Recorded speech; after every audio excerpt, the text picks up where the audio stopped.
Hello guys, this is your friend and we are back with a new fanfic. Which is what if Naruto and Hinata are Emperor and Empress of the West and Konoha wanted his help part 4. And if you enjoy this fanfic then please press the like button and subscribe to my channel for more fanfic like this. And now let's start the fanfic. Sunagakur no Sato, Wind Country. The streets were deserted, the civilians and those unable to fight having been evacuated.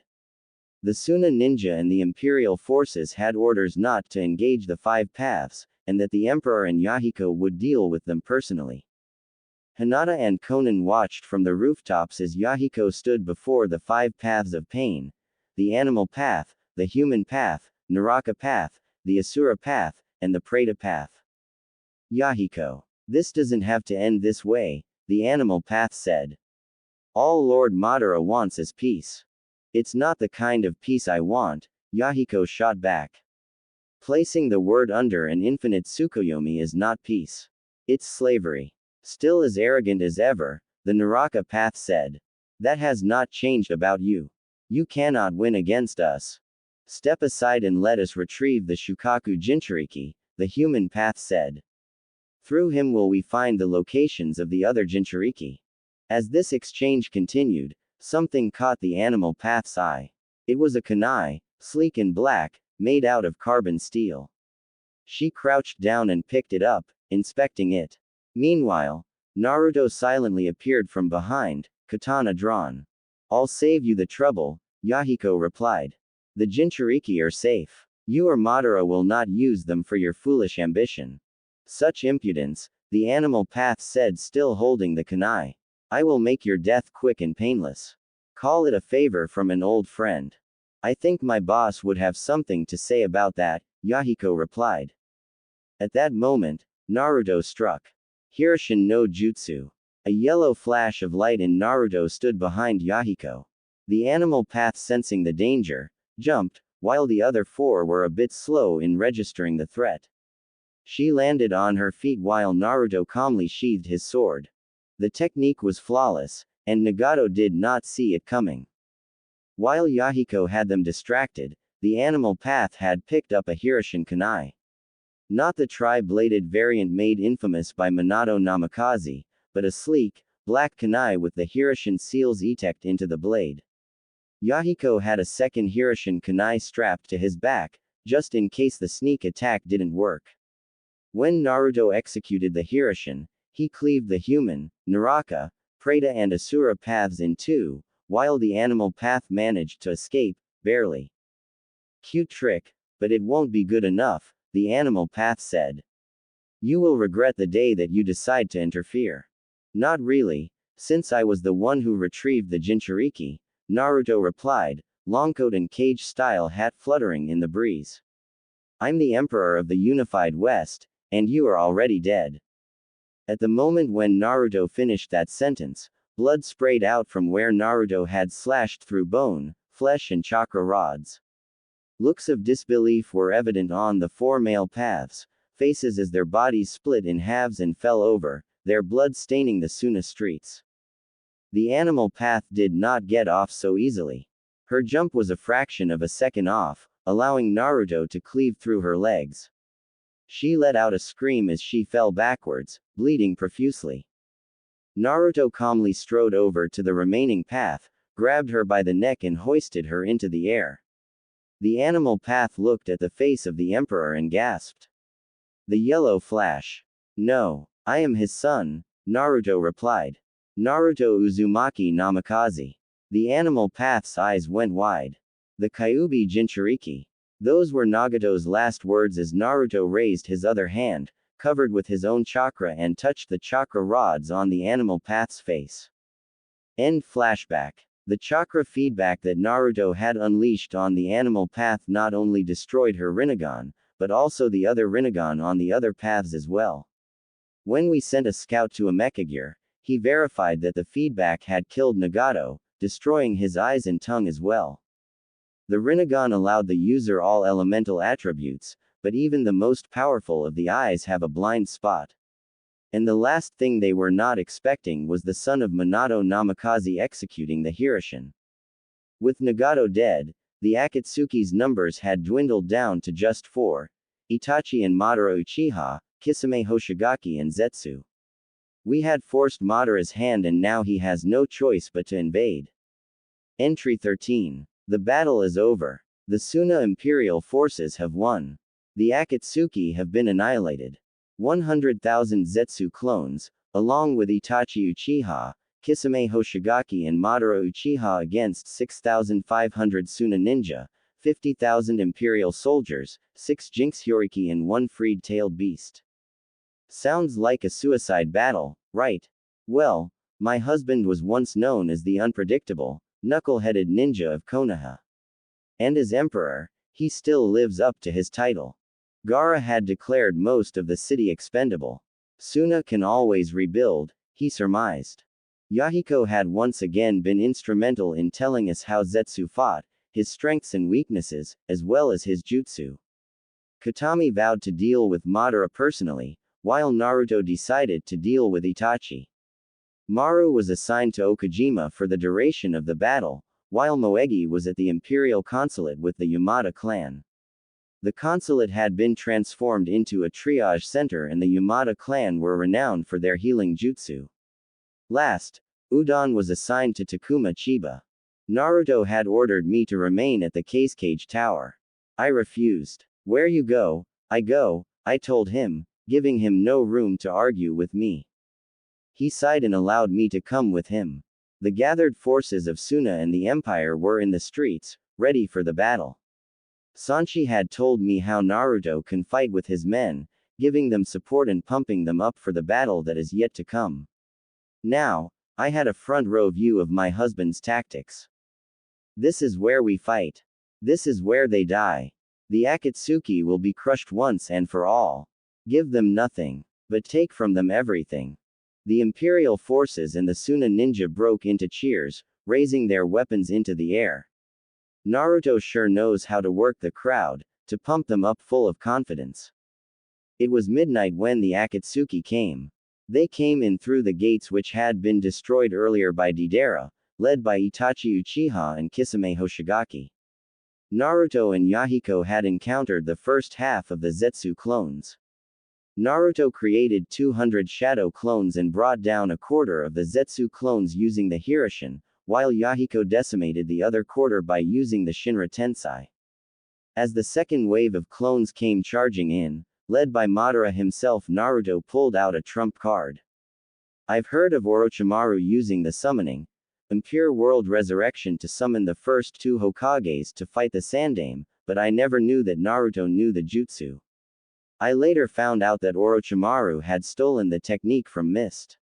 As Madara and Itachi watched, Naruto not only summoned the fallen Akatsuki members consisting of Deidara, Hidan, Kazuku and Sasori, but he also resurrected the most powerful members of the Uchiha clan and ordered them to destroy the Akatsuki. Flashback. After Naruto had unleashed the resurrected Uchiha clan and the 4 slain Akatsuki upon the Akatsuki, he faced Itachi Uchiha and Kisame Hoshigaki. Katami had initiated combat with Madara and the two were fighting tooth and nail. Zabuza had showed up and Kisame was itching to settle the score with the former Mist swordsman. Once those two were gone, Naruto drew his sword and removed the cage-style hat, allowing Itachi to view his face for the first time. Recognize me now? Naruto asked. Itachi was hardly a person who would be shocked over anything, but seeing the Kyuubi Jinchuriki standing before him was indeed priceless. You, Uzumaki. Naruto nodded. Surprised, Uchiha, the last person you'd expect was the Emperor of the West, he confirmed. It was also me who intercepted the Jinchuriki, of which all are present and are fighting in the battle. Madara wanted the power of the tailed beasts, so I'm giving it to him. See how he likes being on the receiving end of its power. To Hinata, Naruto said, "This is my fight. Go and help the others." Hinata slowly nodded. Okay. Don't die on me. She ran off, leaving the Emperor and the renegade Uchiha to face off for the final time. End flashback. The battle between the fallen Uchiha and my husband was indeed brutal. Naruto would tell me about it shortly afterward. A epic battle of swords, fists and jutsu. One city block was incinerated with Itachi's Amaterasu alone. Another was razed to the ground by Naruto's deadly tempest. But Naruto would gain the upper hand in the battle when he feigned weakness and allowed Itachi to transport him inside Tsukuyomi. Then he activated his fox eye and released himself from Tsukuyomi by using a specialized seal he had created. During the battle, he had gotten close enough to slip it on Itachi's back. It also had the desired effect of destroying Itachi's Sharingan eyes. Naruto retrieved his sword and disemboweled Itachi. Now Sasuke is truly the last Uchiha. As for Madara, I ran into Katami as the battle began to wind down. Her bottom half of her face was bloody and she was dragging the body of Madara Uchiha in one hand. Madara may had been immortal, but not even he could survive an enraged Nine Tails ripping out his heart and consuming it.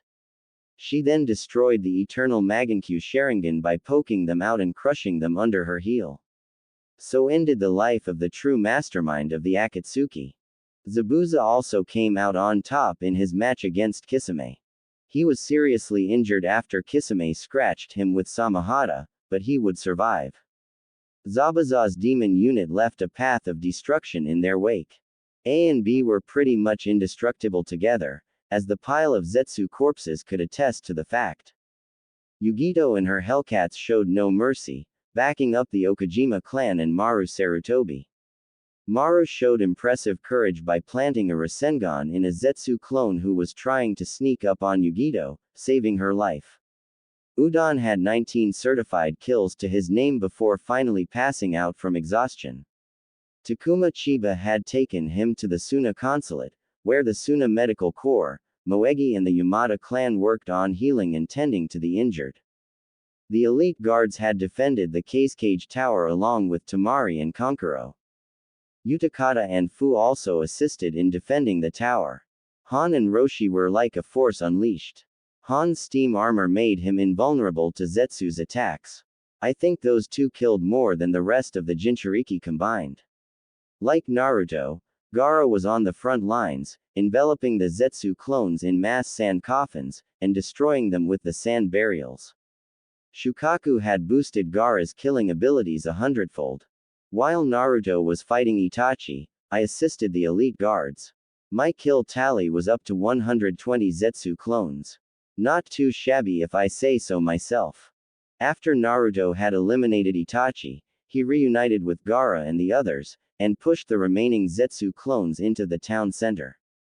Out of a force of 100,000 clones, only 300 remained. Naruto gave the order, destroy them all. And that we did. Once the real Zetsu was identified, both halves, Gaara had ordered the bodies of the fallen Akatsuki to be rounded up and placed under heavy guard. Naruto had sent out an order to a squad of scouts to head for a Megakure to retrieve Nagato's body. Once Naruto and Gaara had claimed victory, Naruto had retreated to the Cage Tower. Once behind closed doors, he passed out from chakra exhaustion. Gaara and I carried him to the Kazakage office, and allowed him to rest. The summoning jutsu that Naruto had unleashed had ran its course, and those that he resurrected had vanished into dust. The Akatsuki invasion of Suna is officially over. Meanwhile, in Konoha, inside the council chambers, flanked by two Anbu, Sakura Haruno stood before the Godime Hokage, her face in a grim line. Ever since Sakura's defeat at the hands of the former Hyuga heiress, Sakura had become even more hyper-tempered and in some cases, even more violent. But every time someone had tried to report it to Tsunade, her mother would either bribe or intimidate the victim into silence. This time, however, Sakura's luck has just ran out. When it became clear that Ino was the better student despite Tsunade training them both at the same time, Sakura decided that she would be the only apprentice. The previous night, she came across Ino and attacked her from behind. Had she been paying attention in her rage, she would have realized that not only was the victim was not Ino, but rather a recently minted bottle blonde Konoha Chunin, but she had assaulted the Chunin in full view of the fire daimyo, who was in Konoha along with his wife, the latter getting treated by Tsunade. The Fire Lord had his guardian ninja take Sakura into custody. When Asuna found out that Sakura had assaulted a Konoha ninja in full view of the Fire Lord, she knew that Sakura was in trouble. Which is why the entire Konoha council was present. Or rather, the shinobi half, as it was a shinobi matter. Asuna was allowed to attend since she was Sakura's mother. Inochi Yamanaka was also present, thankful that Ino decided to remain at home when the attack happened. Lady Hokage, I beg of you, please be merciful, Asuna pleaded. Sakura was named the best kunoichi in her genin class. She should be allowed to resume her training. It was all just a misunderstanding. Misunderstanding? Tsunade repeated. Sakura had assaulted a chunin when she thought it was Yamanaka, when it became clear that Sakura was becoming a liability. Asuna started to speak when Tsunade cut her off. That chunin had a cracked skull, and it is your daughter's fault. But, silence. Tsunade shouted. Asuna Haruno, you are ordered to pay for the medical care of the unfortunate victim. Failure to comply will result in your assets seized and you placed in jail. Understand? Yes, Lady Hokage, Asuna replied through gritted teeth. Tsunade then turned to Sakura. Sakura Haruno, for your crimes, you are no longer a chunin in the Konohagakure shinobi forces. You are hereby stripped of your rank and your ninja registration is revoked. For your disgraceful actions in assaulting an innocent, you are to live the rest of your life as a civilian of the Leaf. So ordered. Sakura was then taken away, with Asuna following her. But before Tsunade could adjourn, an Anbu came rushing in. Lady Hokage, Suna is being attacked. What? By who? The Akatsuki. The Akatsuki are invading Suna. Almost immediately, Tsunade took action. Shizune, you're in charge. Captain Sarutobi, form a team of Junin and have them meet me at the gates in 5 minutes. Asuma nodded and rushed off to obey. Konoha gates. Tsunade looked over her team. They were the best that Konoha had to offer. Asuma had chosen the Ino Shika Cho trio, Rock Lee, Maeda Gai, Tenten, Enko Mitarashi, Kiba Inazuka, Shino Aburame, Kakashi Hatake, and Sasuke Uchiha. What are you doing here? The Godime demanded of the remaining member of Cell 7. I volunteered, Sasuke replied calmly. I wish to help Suna in repelling the Akatsuki invasion, and to redeem the Uchiha name. Given what your father was planning and what your brother had done, that is going to take a lot of work, Enko muttered. Let him come, Lady Hokage. If he tries to head for sound, I'll kill him myself. Fine, Tsunade muttered. Let's go. Sunagakure no Sato, Wind Country, several days later. It would be 3 days before Naruto regained consciousness. Damn it. My head is killing me. His headache was soon gone as he felt the effects of the mystic palm jutsu. He recognized that touch in an instant. Hinata. Yes, love, it's me. Naruto slowly opened his eyes. He found himself stretched out on the couch inside the Casecage's office. Hinata was by his side. The Empress consort was in a fresh ninja uniform, but this time, instead of the flak vest, she wore a black and gray robe which identified her as a sage. The Emperor rose to a seated position. How long was I out? Almost 3 days. It's early evening, Hinata replied. You should take it easy, Naruto. You're still exhausted. I know. My reserves are at least half full, so I should be okay. What's been happening? Hinata sat down next to him. After the battle, I sent back word to the west that we had won. Ryuji and Haruka had ordered all Pakara merchants in the area to deliver food and aid to Suna. The Pakara merchant house has been busy around the clock. Remind me to send a thank you note to the Shinzens, Naruto replied. Anything else? Gaara's placed all of Suna under martial law, Katami said as she entered the office, followed by Gaara, Konan and Yahiko. Glad to see you're awake, Kit. Hinata has been by your side for the past couple of days. I noticed, Naruto replied. The others, the guards, Team Misfits, the Jinchuriki, all are alive and accounted for, Yahiko replied. Congratulations, Namikaze. You have won a great victory. Naruto shook his head. No, we all did. I can't take the credit. We all fought long and hard, and against a powerful enemy. He stood up. As of this moment, once I return back west, I am declaring the Jinchuriki national treasures of the unified West. For their actions here in the battle for the village hidden in the sand, they are now heroes of the unified West. Gaara stepped up and extended his hand. Lord Namikaze. Congratulations. Naruto shook it. Same to you, Lord Kazekage. He looked at his clothing. Is there a place where I can freshen up? The city gates had been blown off, the city walls had cracks, crevasses and holes. Bodies of Zetsu clones littered the area surrounding the city gates as Tsunade and the Konoha envoy approached the gates.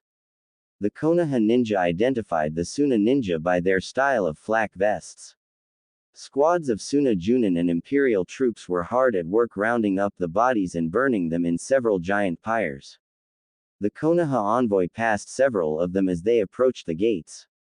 Pakara merchants led their caravans into and out of the city, dropping off food and aid. As they approached the city walls, they noticed the number of tents located on one side of the city gates, the Imperial forces having made camp, since Suna was too small for the Imperial forces to contain.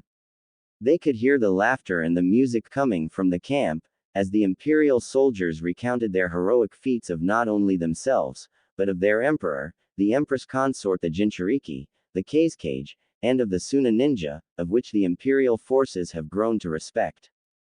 Asuma approached the gates with a bit of apprehension.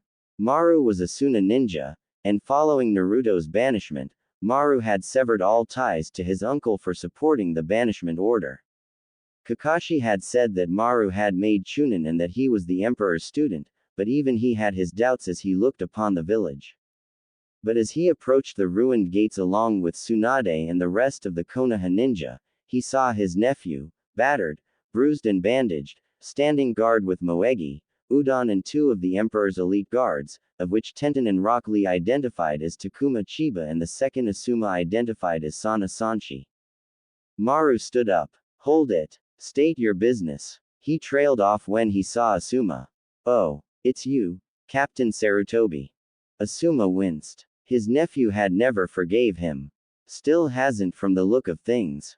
What are you doing here? Maru demanded. Last time I checked, Suna and Konoha are on bad terms. Regarding that incident, he said, glaring daggers at Sasuke. You're not welcome here in Suna. Go home. We came out of good faith, Tsunade interjected. We came to see Gaara and see if he needs help in repelling the Akatsuki. There's no need for that, Lady Hokage, Tamari replied as she appeared, looking just as haggard as Maru. The battle is over. Has been for the past 2 days. Tsunade blinked. So, Suna still stands, the Wind Mistress replied. If it wasn't for the Emperor and his Imperial forces, we would have been overrun. Sorry you came this way, Senju, but Konoha is still not welcome here, take your ninja and go. As Tamari turned to walk away, Sasuke stepped forward. Wait. Tamari turned around. Now what? Was Itachi here? Sasuke asked. Tamari nodded. He was here. He faced the Emperor in combat. The Emperor killed him. The Akatsuki have been routed and destroyed under the combined leadership of my brother and the Emperor. Sasuke stiffened slightly, but accepted the news. Take me to his body. Tamari blinked. What? Take me to Itachi's body, Sasuke repeated firmly. I want to see it with my own eyes. Please. Tamari studied the last of the Uchiha long and hard. She had heard that he was working on his own redemption and redeeming the good name of his clan. Maybe giving him the pleasure of seeing Itachi's body would at least give him some kind of closure. Tamari turned to Maru. Sarutobi, you're with me. To Tsunade and the Konoha ninja, she said, follow me. Maru balked, but followed Tamari's orders. He still despised Asuma, and that animosity showed as he and Tamari escorted the Konoha envoy through the village. Imperial troops and Suna ninja patrolled the streets, while medic ninjas tended to the wounded. As they passed the Imperial consulate, they saw that it had been transformed into a triage center. Unknown to the Konoha envoy, the consulate also served as the main spot where the Jinchuriki were resting up from the battle. Asuma looked around at the carnage. Suna ninja and Imperial ninja and samurai were hard at work policing up the bodies of the Zetsu clones, carrying them outside of the village to feed to the burning pyres. Even Sasuke himself was appalled at the level of carnage. So what exactly happened here? Choji asked. It was 50,000 ninja and samurai from the Imperial forces, combined with all of Suna's ninja force with the 6 Jinchuriki against the remaining members of the Akatsuki, and 100,000 Zetsu clones, Tamari replied. 100,000. That's nuts. Kiba exclaimed. You guys were outnumbered 2 to -1. Tamari smiled. True, but the Emperor has fought against twice that number when he was uniting the West. I heard that he could bring about victory from defeat. Those rumors turned out to be very true. Those 100,000 clones turned out to be a major disadvantage when in close quarters. It also helped that Naruto used the Hirushun and Yahiko used the Shinra Tensei to slay half of those clones, not to mention resurrecting the fallen Uchiha clan and those 4 slain Akatsuki, Tamari thought. It's not entirely impossible for a smaller force to defeat a much larger force, Shino noted. Minato Namikaze decimated Iwa's ninja force by himself in the last Shinobi War.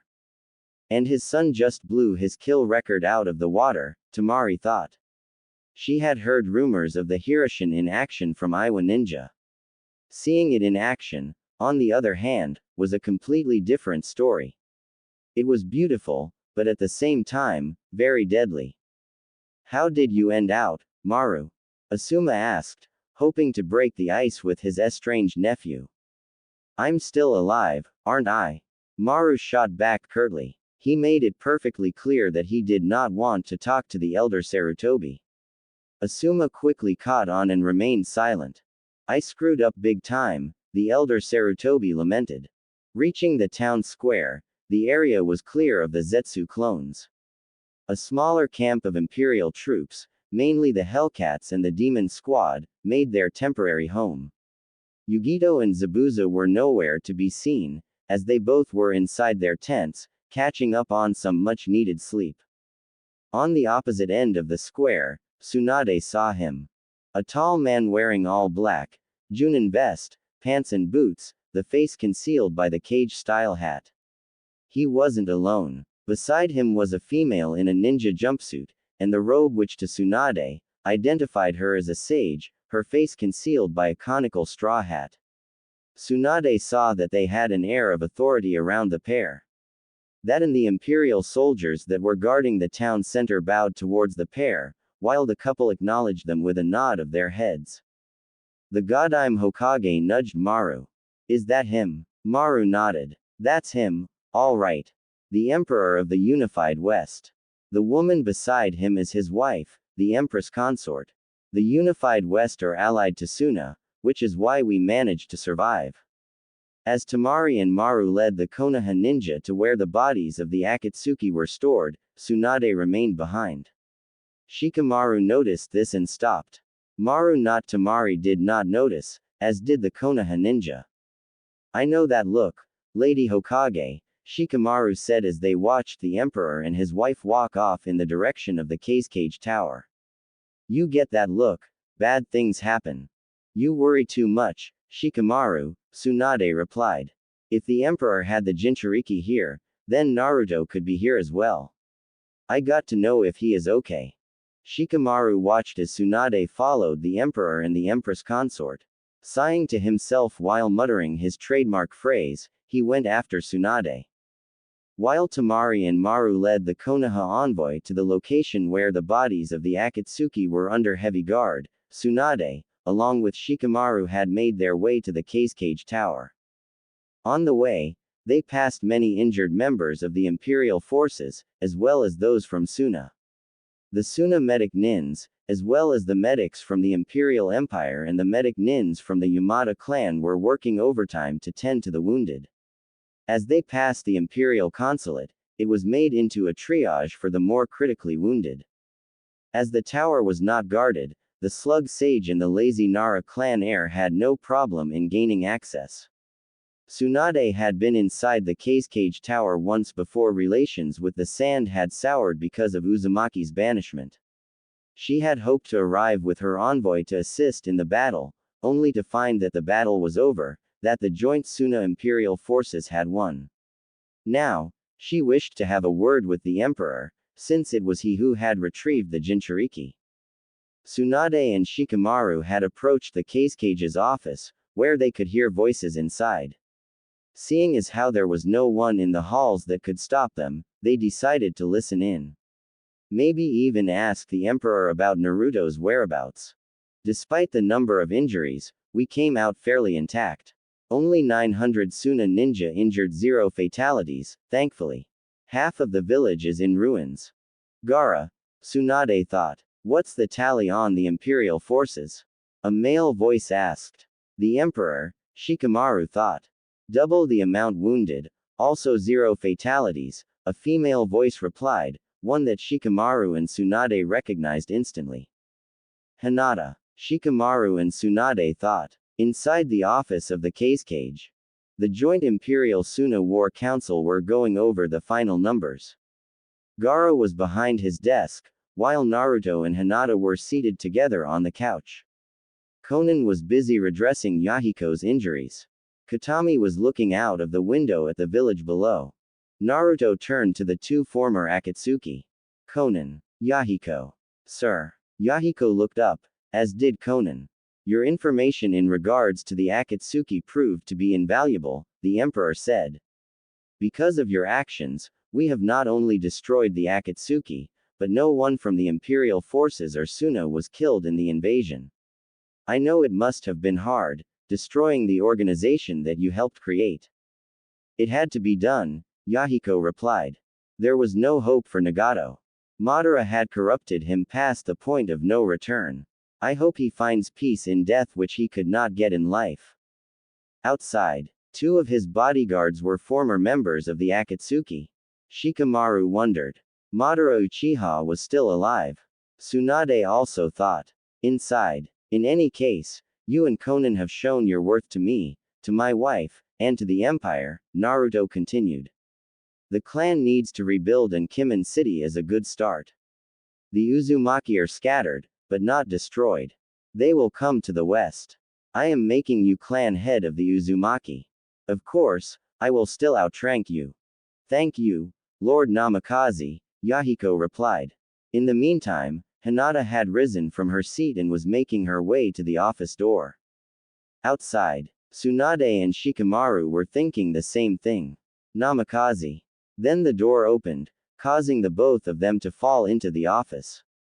Both Gaara and Naruto rose from their seats upon seeing Hinata open the office door, causing both Tsunade Senju and Shikamaru Nara to fall into the office in an undignified heap.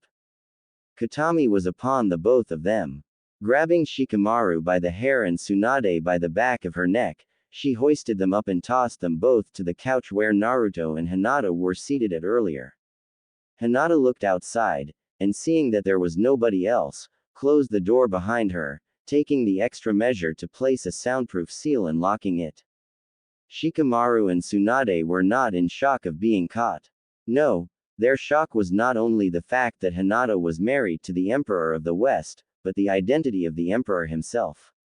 To Tsunade and Shikamaru, it was as if they were looking at Minato Namikaze himself, save that his hair was a reddish tint, the whiskers were gone, and he did not look very happy.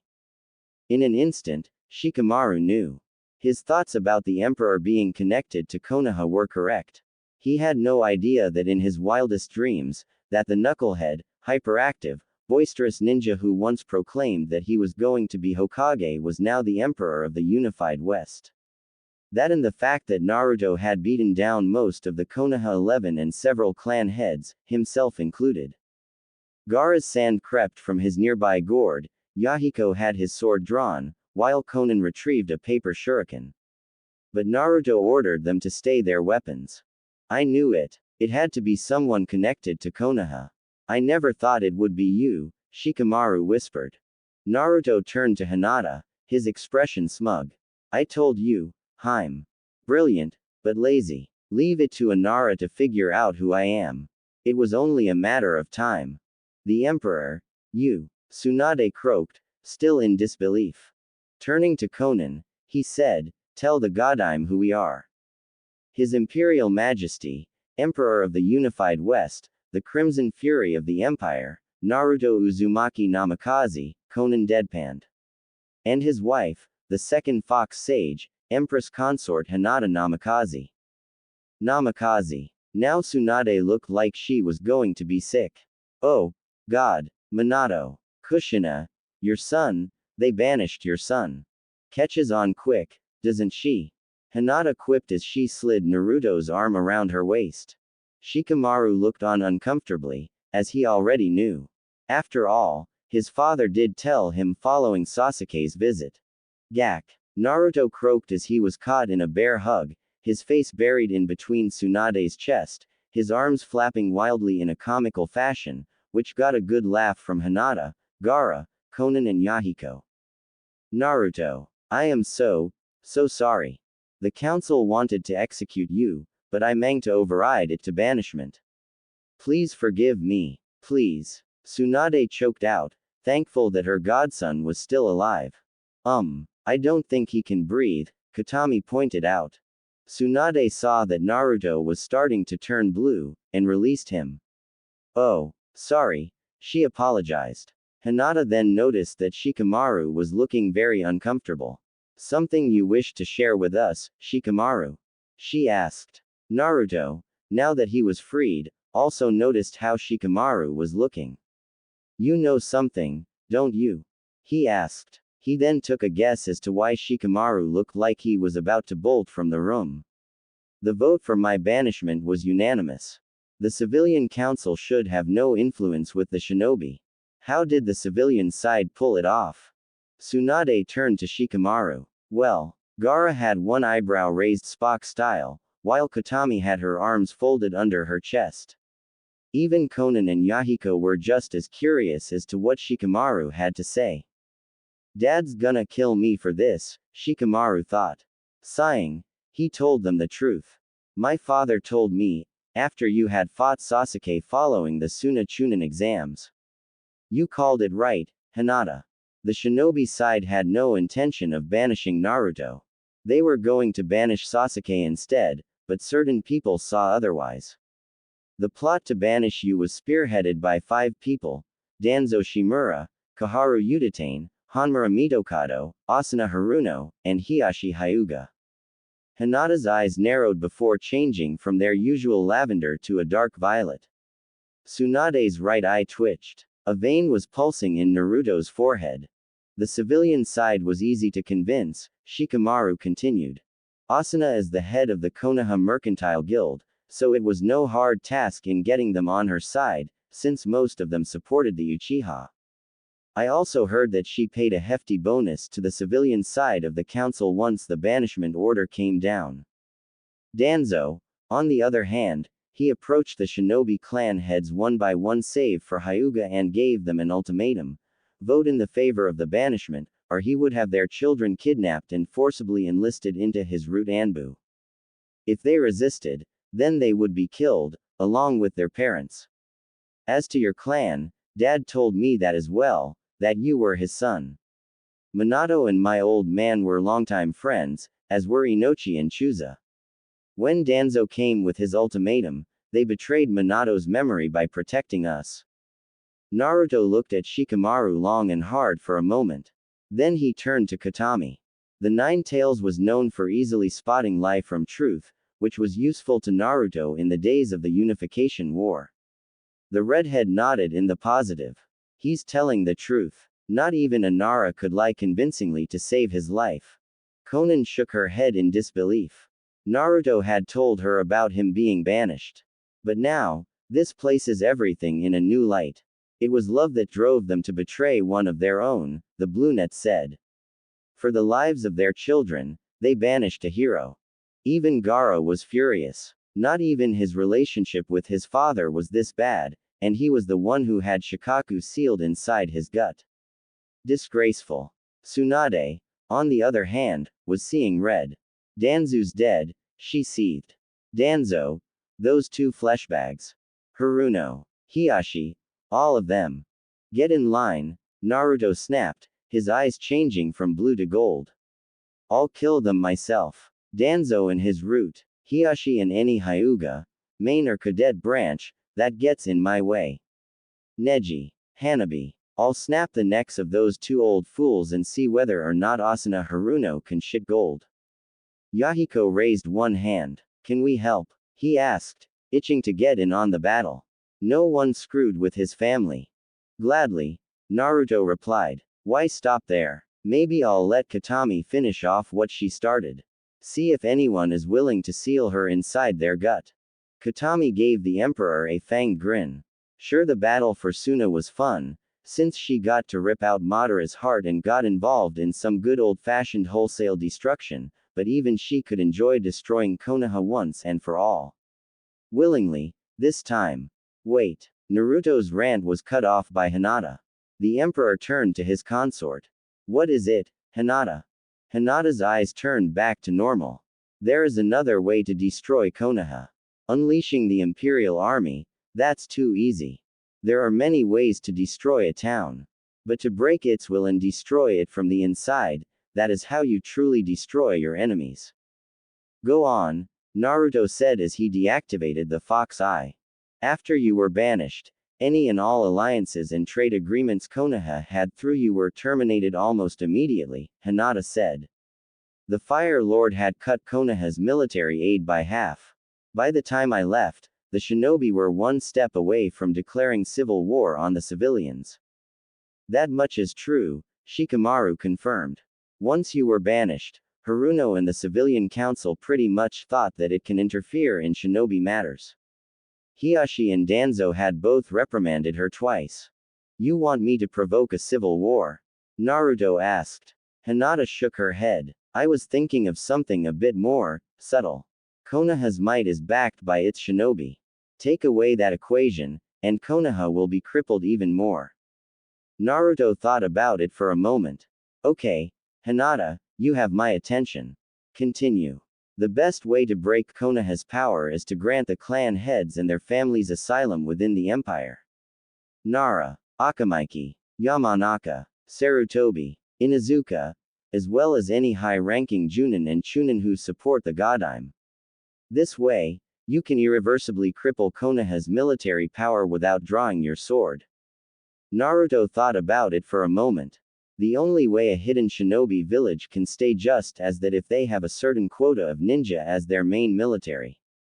If Konoha's military is reduced to the point where they cannot replace their numbers. Shikamaru finished the thought. Then Konoha would no longer be a ninja village, nor it would be recognized as one of the 5 great shinobi villages. Konoha will pretty much self-destruct from the ensuing chaos. Or better yet, the ensuing factions will weaken the village even further with the inevitable civil war, since they are a lot like Kumo and Iwa, united in their hatred of you. Danzo, Asuna, the 2 advisors and Hiashi are all jockeying for the leadership role of Konoha, and will not be subservient to the other. What about the Hyuga? Naruto asked. Hinata frowned. All of the main branch support Hiashi and Hanabi. I will never forgive the main branch for what they had done to me. As for the cadet branch, I'm willing to show them mercy. Shikamaru was surprised to see the anger in Hinata. Even he knew that she had gotten a raw deal with the whole caged bird seal fiasco. Yikes. Very troublesome. Reminds me of Mom. Naruto thought about it for a moment. With the exception of the Hyuga and a sizable number of Chunin and Junin, the majority of Konoha's shinobi forces were loyal to the Hokage, Ibiki included. And Hinata was right. Konoha would be crippled if more than half of the shinobi force abandoned the village. And if Konoha attacked Wave, Mist or even the Pakara branches, he could just simply unleash the 9 tails upon the village, or destroy it himself. Or wipe out the remaining shinobi force loyal to Danzo and the Hyuga, then let Katami raze the village to the ground. Your proposal has merit, Hinata, the Emperor conceded. If the main shinobi clans are innocent in this mess, then I will not harm them. But, if they seek redemption, They must prove worthy of it. We'll talk about this later. Hinata nodded, while Shikamaru breathed out a sigh of relief. The former Konoha genin then turned to Tsunade. I know it will be hard, but do not make a move against the conspirators. Danzo is especially dangerous, not because of his root Anbu, but because he is not as crippled as most people think. What do you mean? Tsunade asked. The bandages on his face are concealing a Sharingan, Naruto explained. He also has a mechanical arm retrofitted with at least a dozen more, probably taken from the Uchiha clan after Itachi killed most of them. I know because I've seen them during our confrontation at the Fire Temple. Danzo's also plan on making a play for the Hokage's seat, this he also verified to me at the temple. Tsunade nodded. She then asked the question that was on her mind. So it was you all along. You retrieved the Jinchuriki and beaten most of Konoha's clan heads and Junin. It was me, Naruto replied. Why? Naruto tossed a glance to Shikamaru. The slacker and his teammates thought that I had nearly killed Asuma. My targets were Hidan and Kazuku, for what they did to Chiraku. The warrior monk, Asuma-sensei told us about him, Shikamaru said. They both served together as part of the Fire Lord's Guard. Naruto nodded. After I was banished, he offered me a place to stay for the night while I gathered my strength, the Emperor explained. He was one of few that had showed me kindness. When I came back during the inspection tour of the Pakera houses, I decided to visit him, only to find that Hidan and Kazuku had killed him for the bounty on his head. Asuma was just lucky that I decided to stop Hidan from killing him. Then you three show up and the rest is history. I kinda looked at beating down Konoha's elite as a twisted form of closure. Can you imagine the reactions of those who lost to me, the demon of Konoha, the dead last of the Konoha 11? No argument there, Shikamaru muttered, but was still loud enough for the others to hear.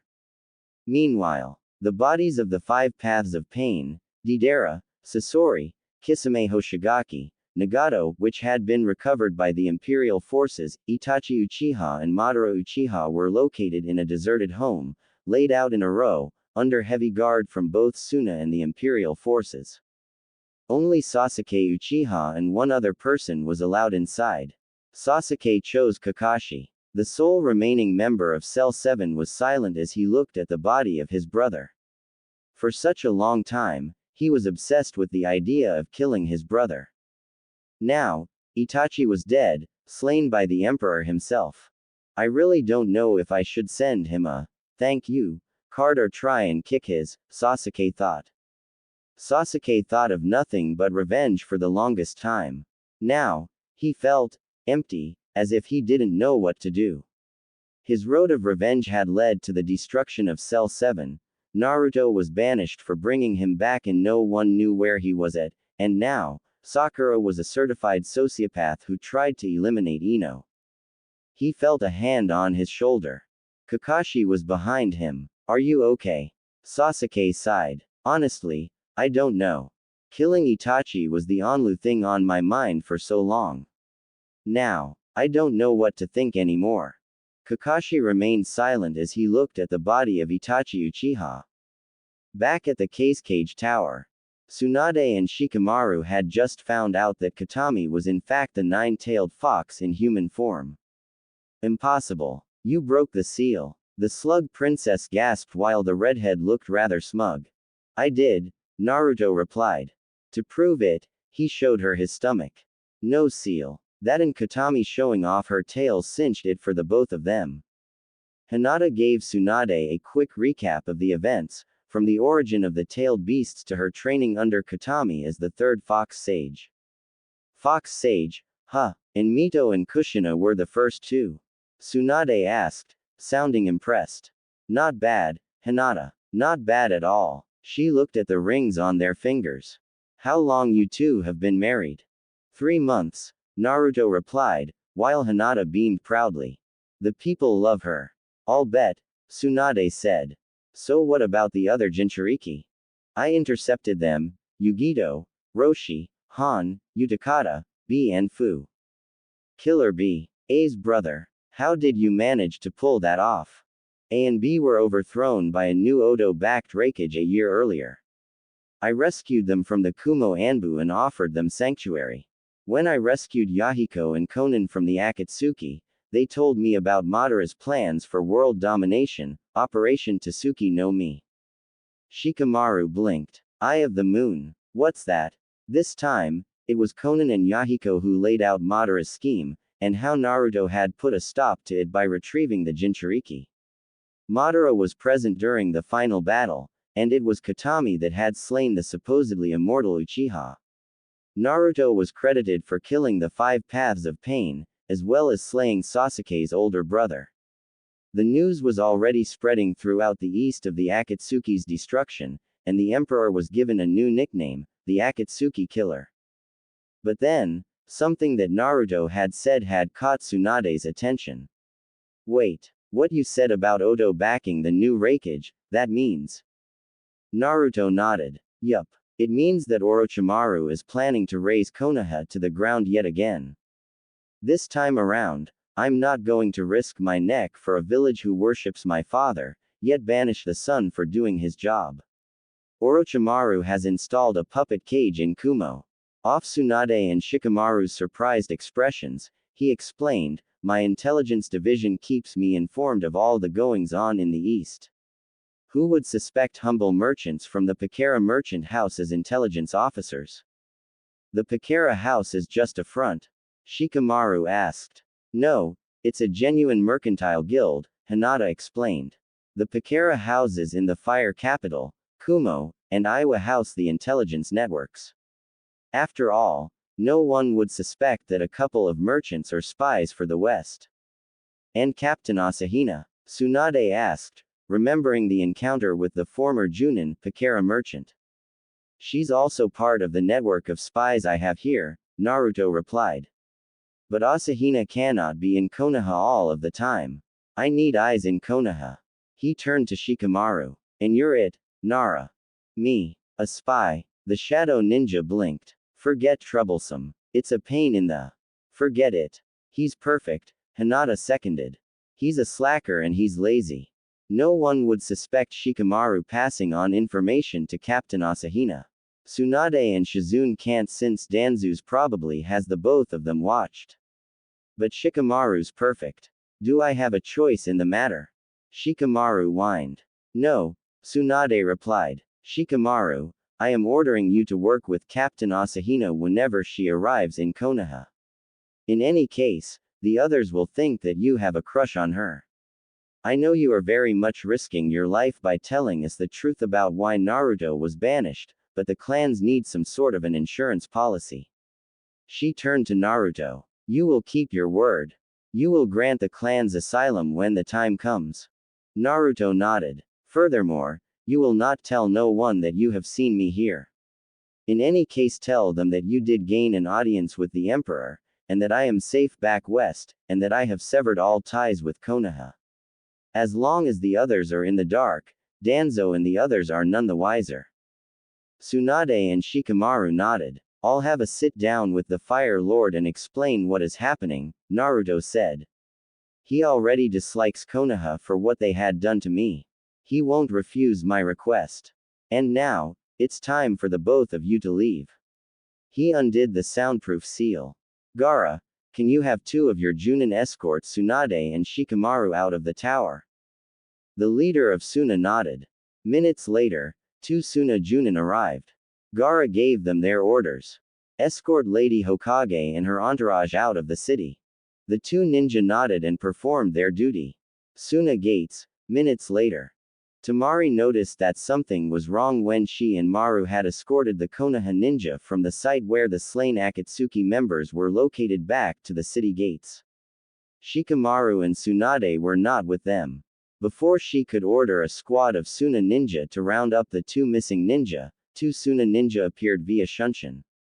With them were Shikamaru and Tsunade. Orders from your brother, the male Junin said. The Konoha ninja are to be ejected from the village, effective immediately. The Konoha ninja winced. Gaara still mistrusted the leaf after all this time. Meanwhile, Several imperial troops carried out the bodies of the dead Akatsuki members, and fed them to the flames of the pyre. Let's go, Tsunade said. There's nothing we can do here. As the Konoha ninja departed from Suna, Sasuke approached Tsunade.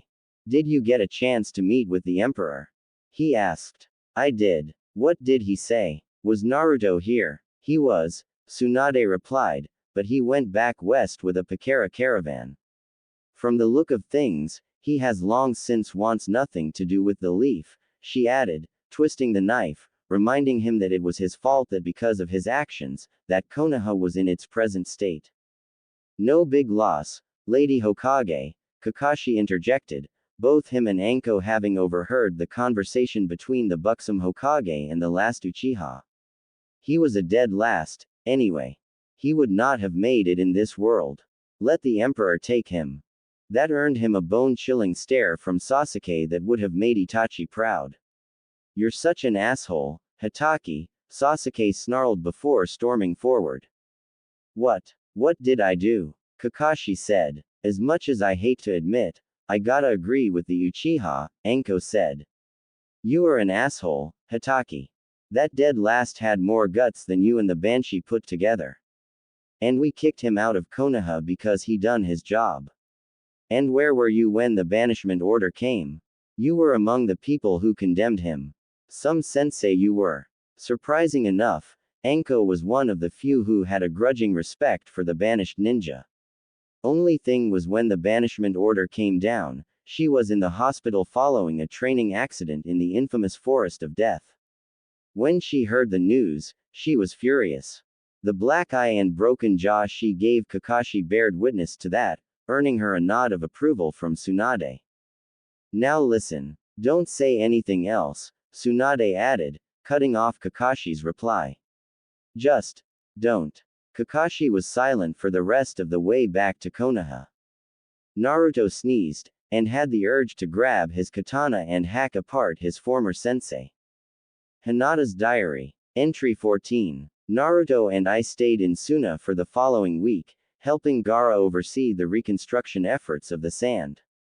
During our stay, the Tsuchikage himself came to call on the Emperor. Onoki and Naruto had a sit-down. The old man had watched the Akatsuki invasion and had seen the Imperial Army in action. Naturally, he was concerned that Iwa would be next. Naruto was truthful to the old man, telling him that the only reason he intervened was because of his military alliance with Suna, and that Gaara was a friend of his. That and the Akatsuki were a credible threat. He said that he did not plan on invading the East, that he was more than content with ruling the Western Empire. Onoki was satisfied with Naruto's answer. He left afterward. So much for Iwa. The day before our departure back west, Naruto received another visitor, an emissary from Kumo. Apparently, they had thought that just because I was in the bingo book and was without the support of my former clan, that I was fair game. Kumo had also been watching my every move ever since I resurfaced and requested, no demanded that Naruto turn me over. Naruto told them politely to off.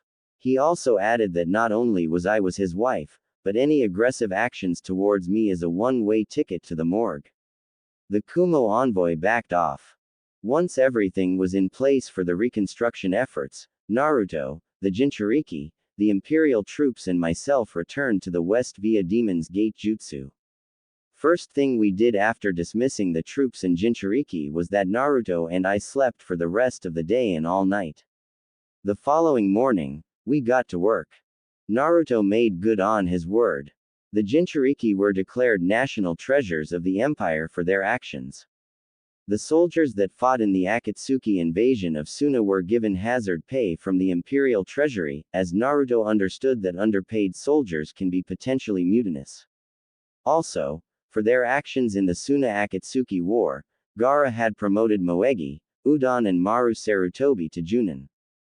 The people rejoiced as they took in the news that their emperor had removed a threat from the east, one that threatened the Jinchuriki, and potentially the empire if they had the chance to stake a foothold in the country. The destruction of the Akatsuki also served to put the east on notice. You mess with the Empire or their allies, see where it leads you. The celebration of the Emperor and Kage's victory lasted for most of the week. The Jinchuriki were treated like rock stars. Afterward, things began to calm down and Naruto and I returned to ruling the Empire, as well as spending time with each other. I honestly think that the Suna Akatsuki war has all but increased my standing with the people of the West. They see that I am not just a pretty face that hides behind the Emperor when trouble appears. They see that I can fight just as well as my husband. The council gave me a new nickname, the Lady of War. Not really my style, but beggars can't be choosers. Oh well. 5 days after Kakashi's party had left for the Western Empire, the Konoha Council received an unwanted guest in the form of an envoy from Oto. Escorted by guards enhanced with the cursed seal and ready to attack at a moment's notice, Kabuto Yakushi scanned the faces of the Konoha High Council, both shinobi and civilian. The Konoha Anbu stood close by, along with several of Danzu's root Anbu, katanas drawn. The right-hand man of Orochimaru smirked to himself. Even Konoha had to follow the rules when it came to visiting diplomats, and despite being from the Sound, Kabuto was no exception to the rule. What are you doing here? Tsunade demanded from her seat. Now, Kabuto chided. There's no need to be rude, Lady Hokage. I bring greetings from your former teammate, Lord Orochimaru, as well as a message. In 3 weeks' time, Lord Orochimaru will return to Konoha, and finish what he had started, along with the Tsuchikage and the Raikage backing him up as support. In other words, this is a formal declaration of war on the leaf. The will of fire will extinguish your master. One civilian shouted. Konoha is the strongest of the shinobi nations. Kabuto scoffed. Konoha is a disease. Face it, you basically alienated each and every single ally you had when you banished your trump card. Oh, yes, Lord Orochimaru knows that you have banished the Kyuubi Jinchuriki. Because of that, no other village will not come to your aid. In any case, Lord Orochimaru and his allies from Stone and Lightning are hereby giving you a chance to save your pathetic village. Orochimaru offering terms, how thoughtful of him, Tsunade sneered. Name your terms. 4 simple requests. No, make that demands, Kabuto replied, knowing full well that Konoha would not accept the surrender offer. First off, Konoha is to surrender Sasuke Uchiha to Oto. Second, Kumo wants a Hyuga. Not one with the caged bird seal. At that, he paused so that he could face Hiashi when he told him of the demand. But one from the main branch. Your remaining daughter, Hanabi. In a rage, Hiashi was out of his seat. You will not take my daughter. He bellowed as Suma Inuzuka, Asuma Sarutobi, and Shikaku Nara restrained him. Kabuto ignored Hiashi's outburst. Third, Iwa wants the forbidden scroll of sealing. As it was the property of Minato Namikaze, Iwa wants the scroll so that they can destroy it, and with it the legacy of Konoha's yellow flash. And finally, Konoha must recognize the Sound as a major shinobi power, while at the same time, step down as one of the 5 major villages. With a roar, Hiashi threw off the other Junin and despite his bad leg, charged at Kabuto, who made no move as Hiashi grabbed him and was preparing to turn his brain into jelly from a Juken strike. You kill me, Lord Orochimaru will find out, Kabuto threatened. Pulling down his shirt so that the shoulder is exposed, he showed Hiashi the cursed seal, which was activated. Yes, strike me down, and you will condemn your daughter, your clan, and all of Konoha to the sword by the end of the day. With a growl, Hiashi released Kabuto, who merely adjusted his clothing. Good, Lord Hyuga. No one doesn't have to die today. To Tsunade, he said, these are our terms. The choice is yours, destruction or sacrifice. He mockingly bowed to Tsunade. You have 3 weeks to make your choice. Failure to comply, well, you know the consequences. Imperial Complex, the morning after Jiraiya's visit. Naruto was in the training hall of the Imperial Complex. He was alone. A day had passed since Jiraiya's visit and Naruto had a lot on his mind. which is why he was meditating in the dojo at 6 in the morning. He had long since closed the book on Konoha. His life as a Konoha shinobi was long over. He was even more powerful than the Hokage, and both him and Hinata were seen as heroes to the people of the unified West. And yet, half of him wants to protect Konoha, while the other half wants to see it fall.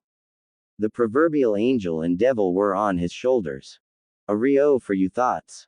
Naruto opened his eyes. Kneeling in front of him, in his robes of state, was the Sandaime himself, Hiruzen Sarutobi. Sarutobi-sensei, Naruto whispered. You seem troubled, the old man said. You can say that, Naruto replied. But I got to know. You knew that my father was the Yellow Flash, yet you kept that from me. Why? Hiruzen sighed. I suppose you have every right to be mad at me, Naruto. But I did it to protect you. Had Iwa found out that their most hated enemy had a son, then you would be in danger. So I had you take on your mother's last name in order to throw them off. I guess that's understandable, Naruto said, his rising anger dissipating. Dad was pretty infamous during the last shinobi war. And now you're trying to avoid a fourth shinobi war by decapitating the head of the snake, Hiruzen said. You may not be Hokage, but you are a true leader. The people here look up to you and see you as something that Konoha has failed to do, as a hero.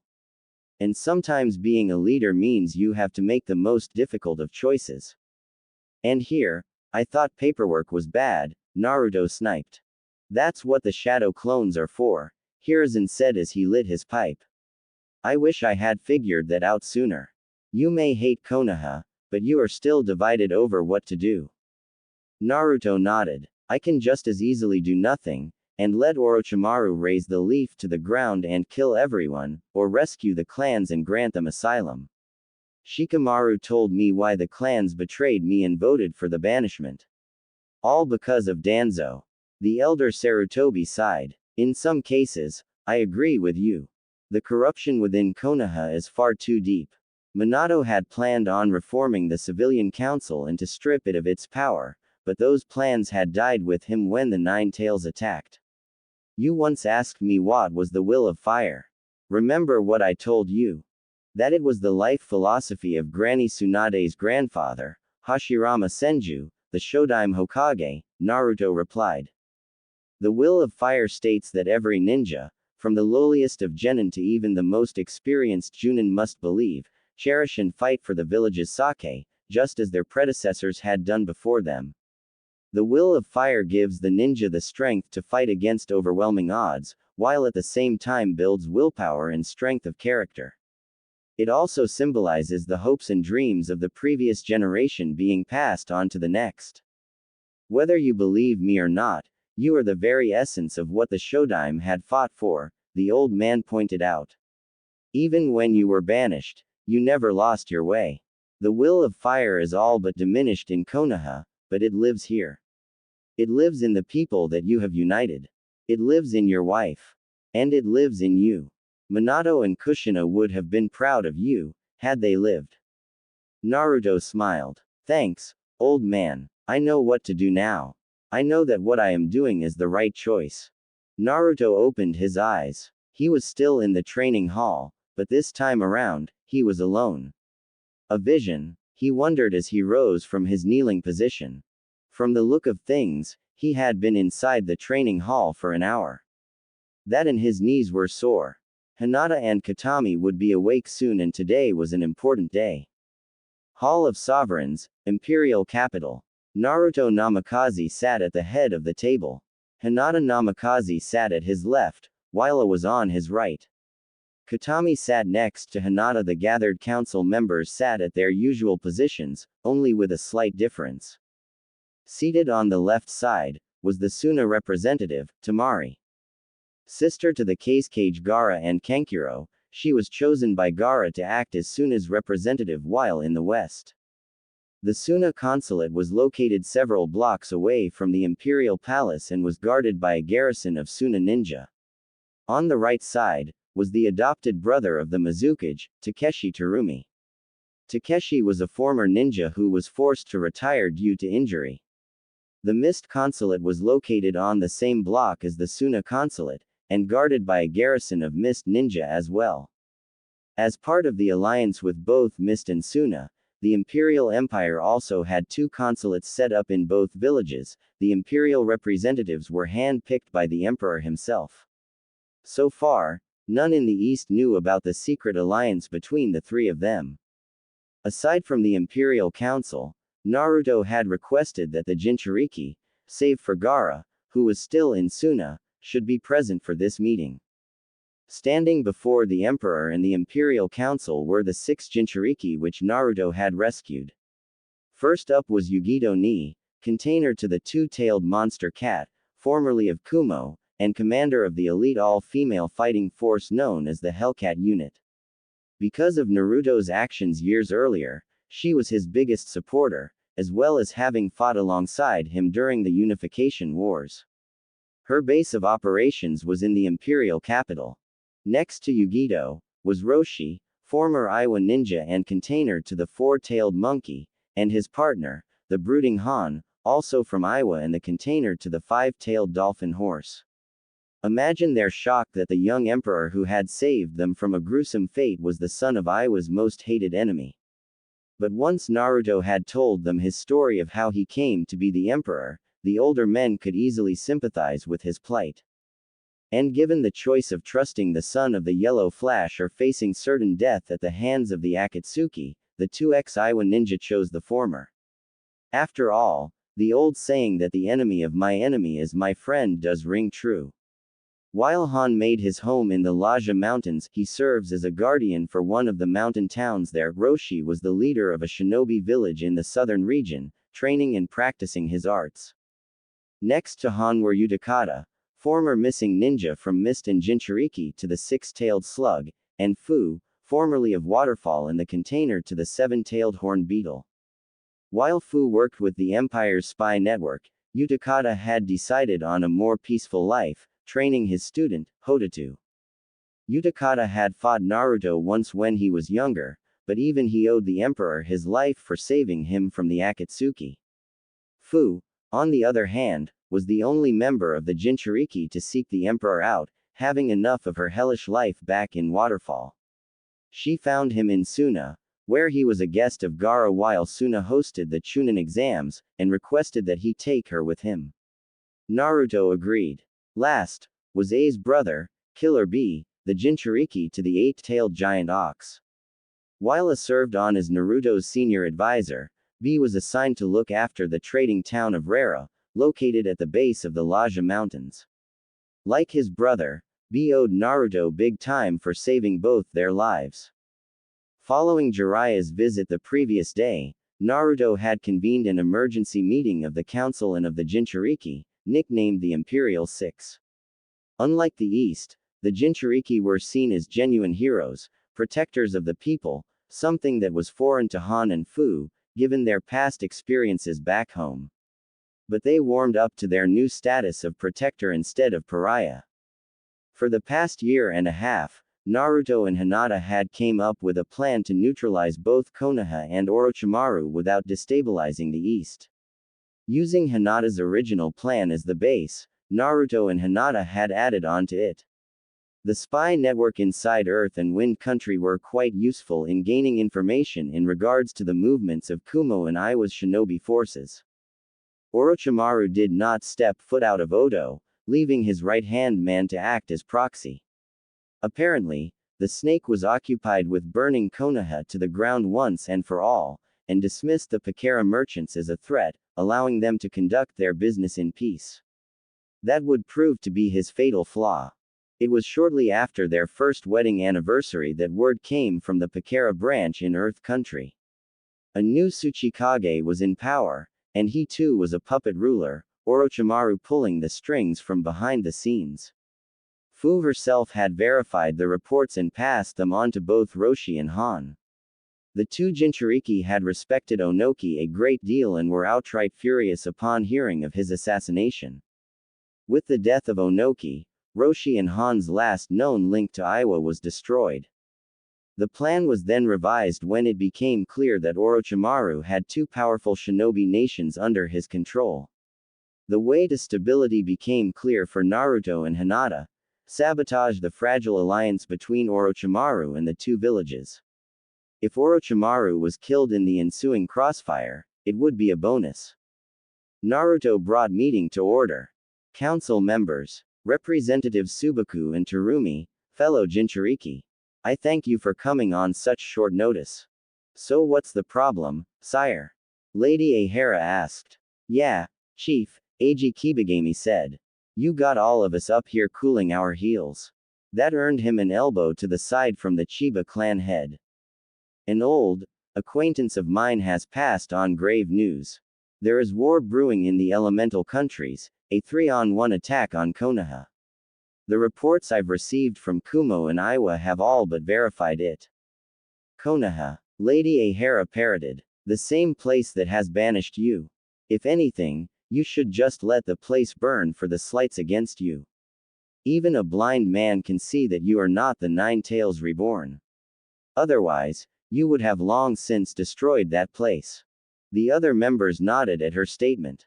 Believe me when I say that the thought crossed my mind, Naruto replied mildly, but my source told me that I owe my life to the Fire Lord, as he was the one who stopped the Konoha Council from placing me into the bingo book, as well as sending Hunter Ninja after me.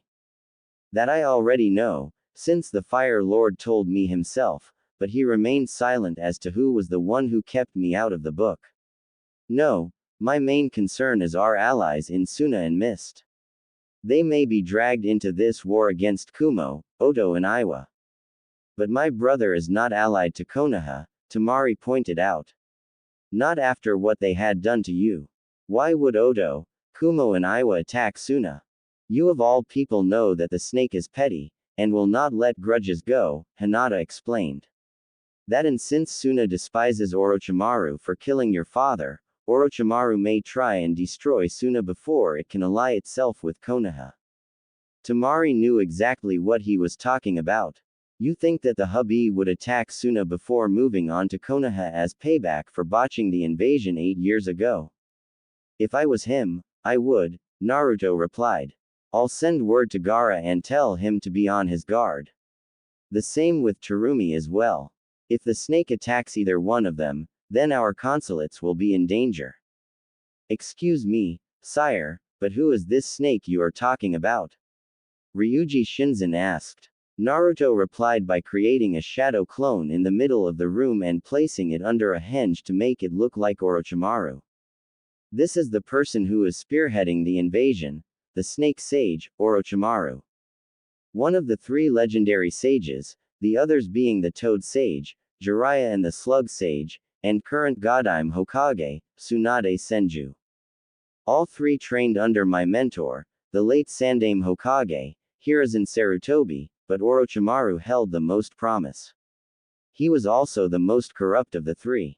Sarutobi found out that Orochimaru was conducting illegal experiments involving the cursed seal, as well as trying to find the secrets to immortality. Orochimaru escaped, and after a brief stint as part of the Akatsuki, seized control of Oto and Rice Field Country, changing the name to Sound. The Emperor paused for a moment. This man killed Sarutobi during the Chunin exams 8 years ago. Every 3 years, he needs a new body in order to live forever. With the snake, it's always personal for him. He may have either Iwa or Kumo attack Suna and Mist to knock them out of the war before moving on to Konoha. The snake has a plan, B said. Forget destroying Konoha. He wants to rule the eastern land. That could be a possibility, Han said, stroking his chin in deep thought. He could also subjugate the smaller villages like Rain or Waterfall to his side. Given the fact that most of us are either shunned or have death sentences on our heads, Orochimaru can also see us as a threat. You're thinking about going to war, aren't you? Sanshi asked. Not to save Konoha, Naruto replied. I was thinking of something a bit more subtle.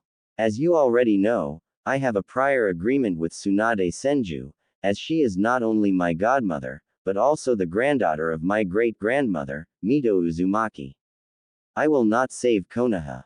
I will cripple it by other means, while at the same time, eliminate the threat of Oto without raising a sword. Iwa and Kumo may have puppet cages that answer to Orochimaru, but the alliance is still a weak one at best, Hinata continued. The Cloud and the Stone have always been bitter rivals, but are only united in their hatred towards the Leaf. Our original plan was to in fact unleash Katami upon Konoha to finish what she had started, but after what we had learned in regards to my husband's banishment, we decided on a second course of action. Which is? Lady Ahara prodded. Operation Susano's Wrath, Naruto replied. In the Pakara branch of both Earth and Lightning Country are two sleeper cells consisting of members from Zabuza's Demon Brigade and Yugito's Hellcat unit. On my command, the cells will attack both Iwa and Kumo in a sneak attack designed to eliminate the senior members of Iwa and Kumo without eliminating the cages themselves. It was a protocol which Naruto and Hinata had been planning on ever since the Suna Akatsuki War. They knew that Orochimaru was a threat to the region and both had planned accordingly. Using the spy network in the east, they had gotten detailed accounts of Iwa and Kumo's shinobi forces. It's a brilliant stroke of genius, if I may say so myself, Yugito added with pride in her voice. The cell in Earth Country will be disguised as Kumo Ninja and the cell in Lightning will be disguised as Iwa Ninja. Kibagami put the dots together. And when the shit hits the fan, one side will blame the other, and Orochimaru can't hold the alliance together if the two villages end up fighting each other, he guffawed. And you hope that Oto would be either wiped out and Orochimaru killed, or crippled to the point that he would never be a serious threat. He cackled. You were always a sneaky little shit, Chief. Glad to see you haven't lost your touch. Coming from you, I'll take that as a compliment, Naruto replied, used to the older samurai's foul-mouthed tendencies. This, coming from the same guy that came up with a thoughtful, albeit crude description about his wife's demeanor, the only thing bigger than her tits is her heart. That comment earned him a whack on the head by Kasumi Ahara. What about Konoha? Haruka Shinzen asked. I've been in contact with the fire daimyo and he agrees with me. The village is beyond hope, beyond saving, Naruto replied. As per our agreement with Senju, I will allow the shinobi clans and any ninja that support the Godime asylum within the empire. Someone once said that no one is beyond redemption. I will put that to the test. Hayate Okajima rubbed his chin. And by allowing a sizable number of ninja to resettle here would all but cripple Konoha's ninja forces overall. Maybe to the point that they would no longer be recognized as a hidden village. He smiled. Boss, have I ever told you I like how you think? Actually, the idea of offering the Konoha Ninja Asylum was her idea, Naruto said, gesturing to Hinata.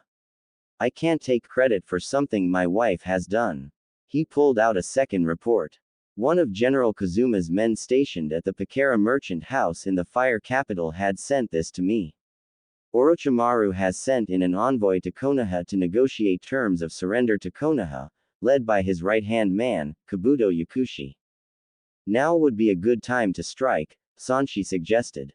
While the envoy is away, you should give the order. There's no need to, Naruto replied. I gave the order yesterday. Operation Susano's Wrath will be executed as per to our orders come midnight, when the Unification Festival concludes. The spy network has gotten the routines of both Iwa and Kumo down to a T.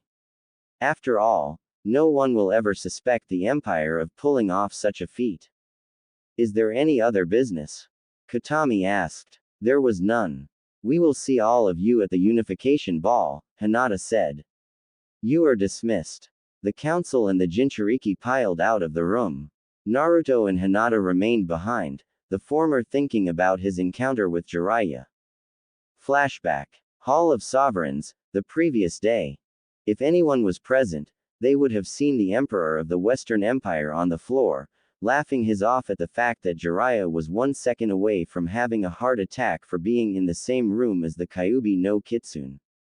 Hinata, in the meantime, looked amused at her husband's antics, as well as the fact that the Toad Sage was about to have a coronary. You, the Nine Tails. Jiraiya managed to get out. How? How did you get out of the seal? Easy. The kit here broke it, Katami replied, giving the man a fanged grin.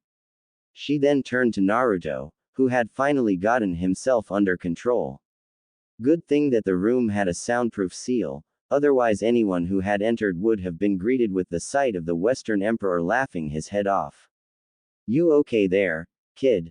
You almost made pervy Sage shit his pants, Naruto cackled. Naruto, you know that this the nine-tailed demon fox, right? Jiraiya said cautiously. The same nine tails that turned Konoha into its personal stomping grounds. The one-year-old man sealed inside of you. Of course I know, Naruto replied, rising to his feet. He dusted himself off and took his seat.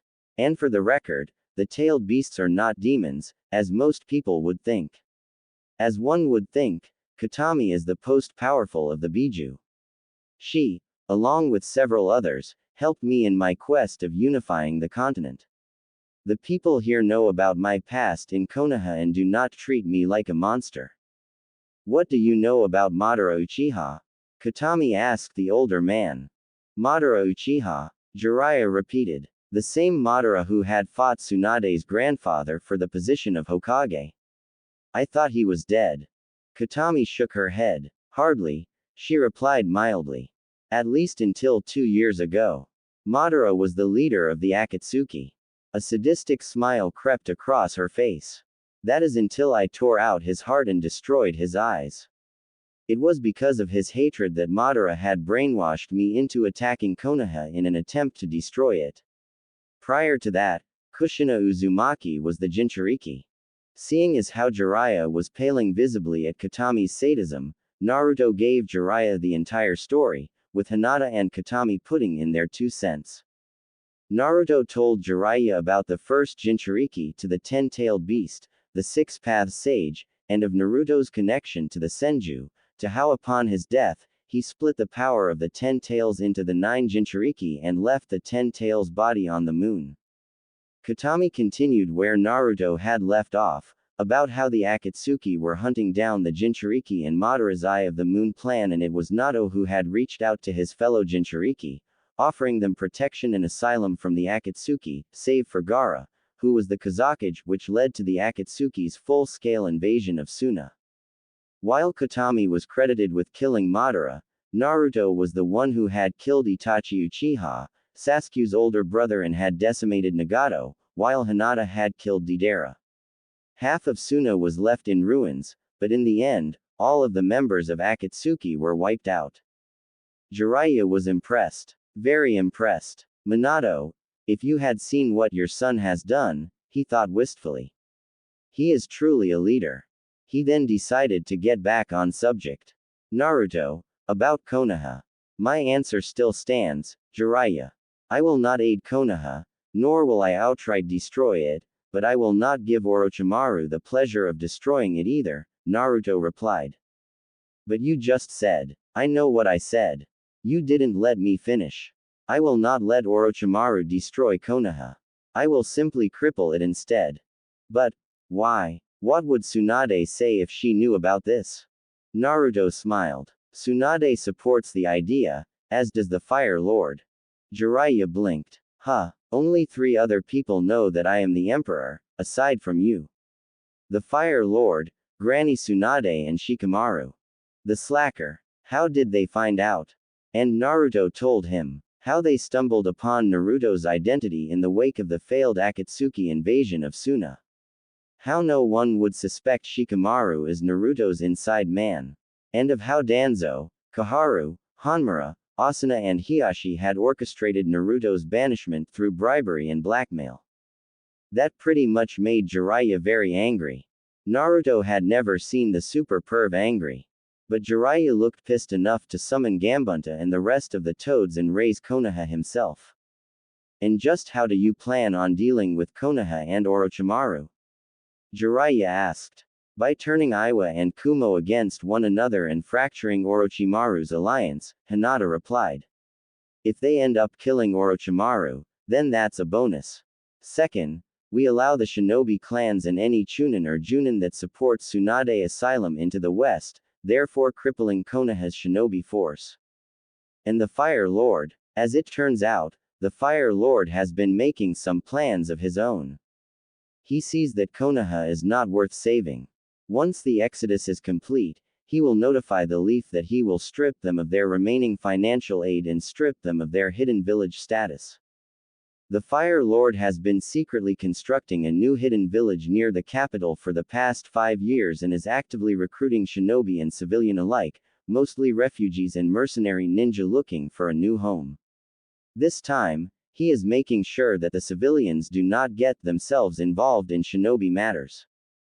And Konoha does not know about this. They will soon find out, after the Fire Lord notifies them of the change, Hinata said. The corruption in Konoha is too deep. This is the only way it can be stopped, by stripping it of its so-called honor and allowing a new breed of ninja to defend Fire Country. Clans hand-picked personally by the Fire Lord himself. Mist refugees with bloodlines, ninja from defunct villages, mercenary ninja and even samurai looking for a permanent home, the like, Naruto said. As long as they swear loyalty to the Fire Lord and follow the law, they can stay. I knew things were bad. Jiraiya shook his head. Do you have a timetable for when Tsunade will arrive with the others? I told her to wait 3 days after I dealt with Orochimaru and his alliance, then resign the seat of Hokage, Naruto replied. By that time, I will be ready to get the clans out of Fire Country. The Fire Daimyo's given us a 14-day window for the clans and ninja to make it to Wave Country, more than enough time. What about Kabuto? Jiraiya asked. Same as Orochimaru. He's also a credible threat, Naruto replied. Sooner or later, he will have to be dealt with. But first, we must cut off the head of the snake. My informants in the east has notified me that Kabuto is on his way to Konoha to deliver Orochimaru's ultimatum. By that time, the 2 sleeper cells in Earth and Lightning will strike. And you made sure that no one will suspect the Empire? Jiraiya asked, concerned with the risk that the Emperor and his wife were taking. Positive, Naruto replied. The sleeper cells are special Junin-level ninja, whose specialties are Genjutsu, Earth and Lightning Jutsu. All are veterans of the Unification Wars and they have been briefed on their mission. He smiled meanly. They can and will wipe the floor with Danzo and his root Anbu. That tough, huh? Hinata nodded. Very. By the time of the Unification Festival, Orochimaru will no longer be a threat, and soon, Konoha will fall. End flashback. Jiraiya had left Kimen City to prepare, leaving Naruto and Hinata to oversee the final preparations for Susano's wrath. Once everything was in place, the order was given, Hinata using a fox summon to deliver the classified messages to the sleeper cells in Earth and Lightning. Now, all they had to do was wait. Most of the day went by with Naruto and Hinata going through their paperwork for the rest of the morning, followed by lunch in the town. The unified West were in the final preparations of the Unification Festival. On a boat, en route to the Western Empire. The Konoha team led by Captain Kakashi Hatake and Captain Kurenai Sarutobi traveled for 3 days, crossing the bridge into Wave Country. There, while in Wave, Kakashi received a cold reception from Tazuma and his family when Kakashi greeted them. Tazuma refused to allow them to enter his home, slamming the door in Kakashi's face. Come to think of it, the people of Wave Town were cold to them, as they were the first to drop their trade agreement with Konoha once their debt for the mission was paid. Dejected, but not deterred, Kakashi and the others boarded a Pakara merchant vessel heading for the west. After a brief layover in Tea Country, where the crew picked up supplies and tourists for the trip home, they were on their way to the west. It would be 4 more days before they would reach the imperial capital. The Konoha team only knew about the Emperor from either second-hand knowledge or from when Tsunade had ordered them to bring him in for questioning. He was a skilled fighter, as most of the ninja who had fought him could attest to that fact. And given that there were branches of the Pakara merchant houses in most of the villages, save for Konoha, but rather at the fire capital, the Emperor was very savvy when it came to business agreements. They had been out on missions before, but never this one of such great importance. No one in their group has ventured out of the elemental countries and into the west, and for good reason. But now, Things had changed, as they were on a mission of great importance. Of course, sneaking in was a bad idea, but Kakashi took nothing to chance. The imperial capital loomed in the distance. The sun was starting to set as Kakashi and the others gazed in awe over the thriving port. Attention! We will be docking in 30 minutes, the first mate shouted as he moved along the deck. Upon docking, you will be asked to produce identification, so have your ID cards out and ready. Anyone who does not comply will be taken to jail for the night, and you will be sent back east the following morning. Let's not get arrested tonight, people, it looks very bad on my record. Kakashi Hatake was on deck, standing at the ship's bow, watching as the port drew ever more closer. He was already in disguise, dressed as a tourist. He was unmasked, his Hitai gone, the Sharingan eye covered with a headband. The others are getting prepared, Kurenai said as she approached Kakashi from behind. Like Kakashi, she was also dressed incognito. Her hair was pulled back into a ponytail, while she used a genjutsu to change her eye color from red to brown. I never told anyone this, but I screwed up big time, Kakashi confessed. Being in the Anbu is a lot easier than taking on a squad of genin. Obito and Minato sensei would be ashamed as to how my team ended up. So what caused this change? Kurenai asked, curious. After we had left from Suna. Sasuke and Anko were both right. I am an asshole, Kakashi admitted. After returning back to Konoha, I had time to think about Naruto. And to tell you the truth, we did abandon him. I guess it took more than enough time to realize that I royally screwed up by focusing solely on Sasuke instead of the entire team. I just hope that we do see him again, if only to apologize for how I treated him, how we threw him away. The copycat ninja sighed. At least your team came out somewhat okay. Hinata's stronger from what I have heard about her encounters with her former clan, despite being labeled a missing nin. Kiba's on his way to becoming a special Junin, and Shino's expertise in Rakan and medicine is the best I've ever seen. And look at my team. Sakura's a certified sociopath, Sasuke hasn't spoken to me ever since the Suna Akatsuki War, and Naruto was banished for doing his job. Can't say that I haven't gotten out of this unscathed, Kurenai said. You were there when Konohamaru abandoned the village for Suna. Asuma took it pretty hard. In his mind, he sees this as failing Konohamaru's parents and the Sandame. She looked out at the approaching port. If you ask my personal opinion about this, Konoha has fallen from grace for what they had done to Uzumaki. That kid was a hero, not the Fox Reborn. He didn't deserve to get screwed over the way he did. If he is here in the Empire, maybe we can see him again, to apologize for what we had done. From below deck, Ino, Kiba, Shino and Shikamaru emerged. Unlike the elder Junin, the younger ninja simply removed their Junin flak vests and Hitai Atesh and used several sealing scrolls to hide them. Everyone ready? Kurenai asked. The younger ninja nodded, while Akamaru barked. The boat made its way into port. Once the boat was secured and the crew began to remove their cargo, the passengers disembarked. Walking up the harbor, they reached the gates that would allow them to enter into Kimen.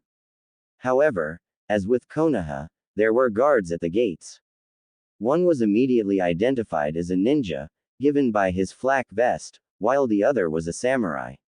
The ninja was older than his counterpart, and the two men were chatting each other as Kakashi and the others approached. The ninja saw them coming. Caravan, citizen, pilgrim, tourist or. Kakashi did the talking. We're tourists from the east. We heard from some of our friends who had visited here before that the west is a pretty nice place for a vacation, and since our boss has given us some time off, we decided to come and visit, check out the sights. The ninja chuckled. Well, you guys came at the right time. You guys showed up during the week-long Unification Festival. We're celebrating the unification of the northern and southern regions of the unified West. As for attractions, we got a couple in the north.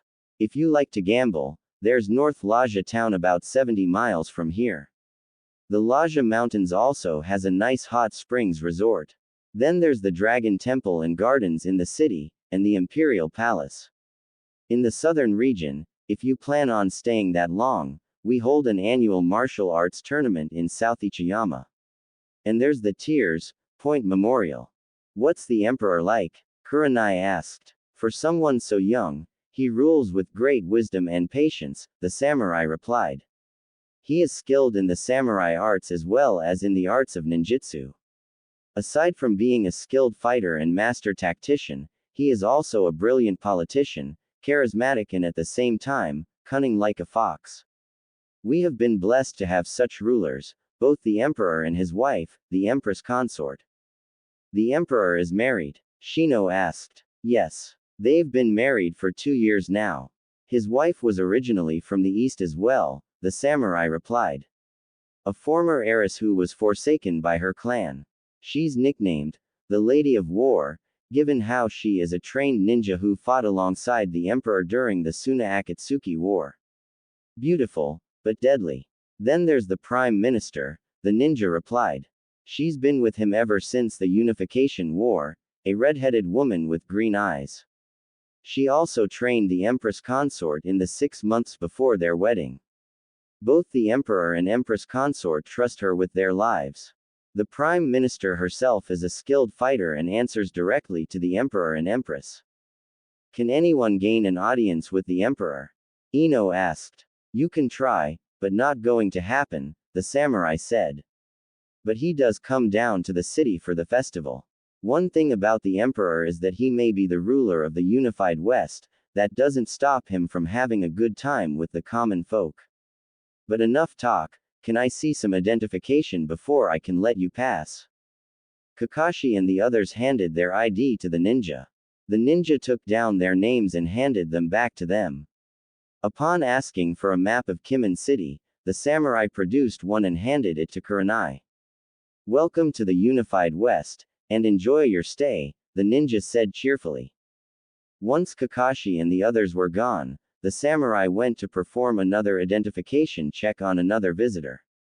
The ninja, on the other hand, turned to a figure that was hiding in the shadows. General Kazuma, of the Shadow Company. The ninja, himself a member of the Shadow Company, excused himself and walked over to Kazuma. Report, the commander ordered calmly. Sir, 6 Konoha ninja posing as tourists has just entered the city, the ninja replied. He had worked at the Imperial Consulate in Fire Country and had recognized the ninja instantly, as the spy network in Fire Country kept detailed files on Konoha's finest. Kazuma nodded. Good work. I will inform the Emperor and his consort. Return to your post. The ninja bowed and returned to his duties, while Kazuma sank into the shadows. Imperial Complex, Hall of Sovereigns. Hinata Namikaze was on her way to the visitor's room, where her husband was already entertaining Yukie Fujika's. The reason why she was running late was because she had a sparring session with a clone that had lasted a bit longer than expected. After a quick shower, Hinata was clad in a fresh indigo-colored ninja uniform, think Ayane's C1 from Dead or Alive 4, and was walking down the corridor. Lady Hinata. Hinata stopped and turned around. Kazuma rose from the shadows. General Kazuma, Hinata greeted with a nod of her head. What is it? There is a squad of Konoha ninja posing as tourists in the city, Kazuma replied. Hinata's eyes went wide. Konoha ninja, here in the capital. Kazuma nodded. It has been confirmed by one of my ninja at the harbor. 7 in total, all Junin level ninja. He then gave the Empress consort detailed descriptions on the ninjas' appearances. Hinata nodded. I will notify my husband of this matter. Thank you, Kazuma. Kazuma bowed and decided to remain on standby for further orders. Inside the visitor's room, so the Toad Sage decided to drop by for a visit. Koyuki Kazuhana asked as she sipped on her glass of Western red wine. The spring daimyo, known by her screen name Yukie Fujika's, was a frequent visitor to the Imperial Complex whenever she had time away from running Spring Country and working as an actress. I sure hope you didn't try and kill him, Naruto. The thought crossed my mind, Naruto replied mildly as he sipped on his own wine. But he's still alive. That's good to hear, Yukie replied. I would hate to see him die, after he convinced me to star in his Ika Ika movie. Naruto looked at the older woman as if she had grew a second head. Jiraiya did what? He convinced me to take the lead role for Ika Ika Paradise, the movie, Yukie repeated. Why? Is there something wrong? You have no idea, do you?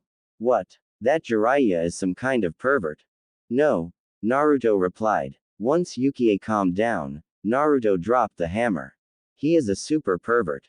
His favorite hobbies include peeping inside the women's baths and checking out the hot springs. My personal nickname to him was Pervy Sage. Yukie raised an eyebrow. You're joking, right? I wish I was, Naruto replied. So, you and Hinata have been married for 2 years, and yet, you have no kids. Naruto sputtered on his wine. Yukie. That's personal. The spring daimyo grinned. Just remember, I call dibs on being the child's godmother. Yeah, Naruto grumbled just as Hinata entered the room. Almost immediately, Naruto caught the look on her face. Nada, what's wrong?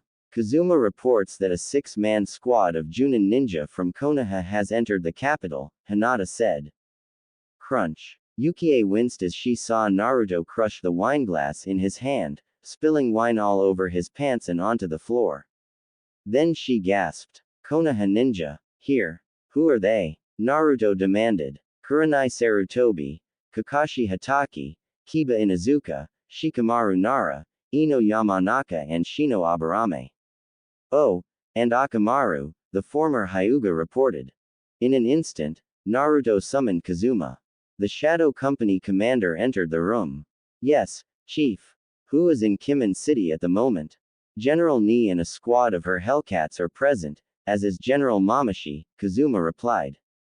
Inform them of the situation and have them to escort the Konoha ninja here, Naruto ordered. Kazuma bowed. Right away, Chief. Kazuma quickly departed from the room. Then Naruto looked at the shattered glass in his hand. Ow. The imperial capital was bustling with activity. Not even Konoha had such a thriving nightlife, not even during the Kyubi festival.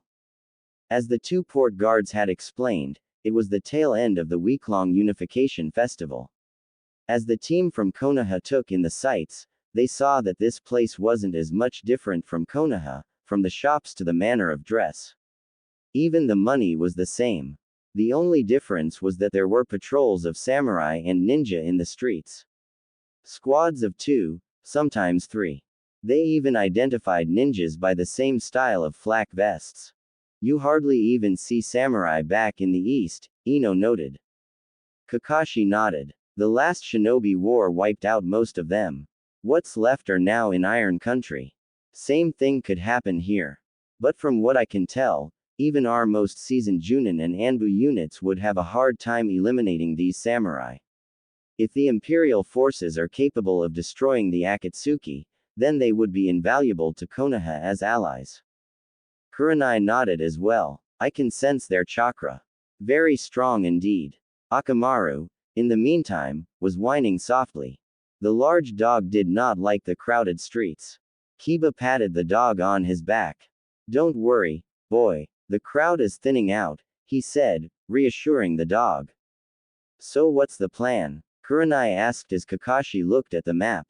We find a hotel for the night, Kakashi explained. Then we head for the Imperial Palace and see if we can gain an audience with the Emperor. Kurenai nodded. Then she felt her senses going haywire. Kakashi sensed it as well. Rapid movement, both from the rooftops and on the ground, coming in fast. 5 kunoichi, armed with steel ninjutsu and kunais and clad in the standard ninja uniform with khaki flak vests, similar in design of the same type of vests that Konoha uses, landed and surrounded the Konoha ninja, who quickly got into a defensive stance. As the civilians backed away, 5 Onabugeisha, female samurai, rushed in, katanas drawn.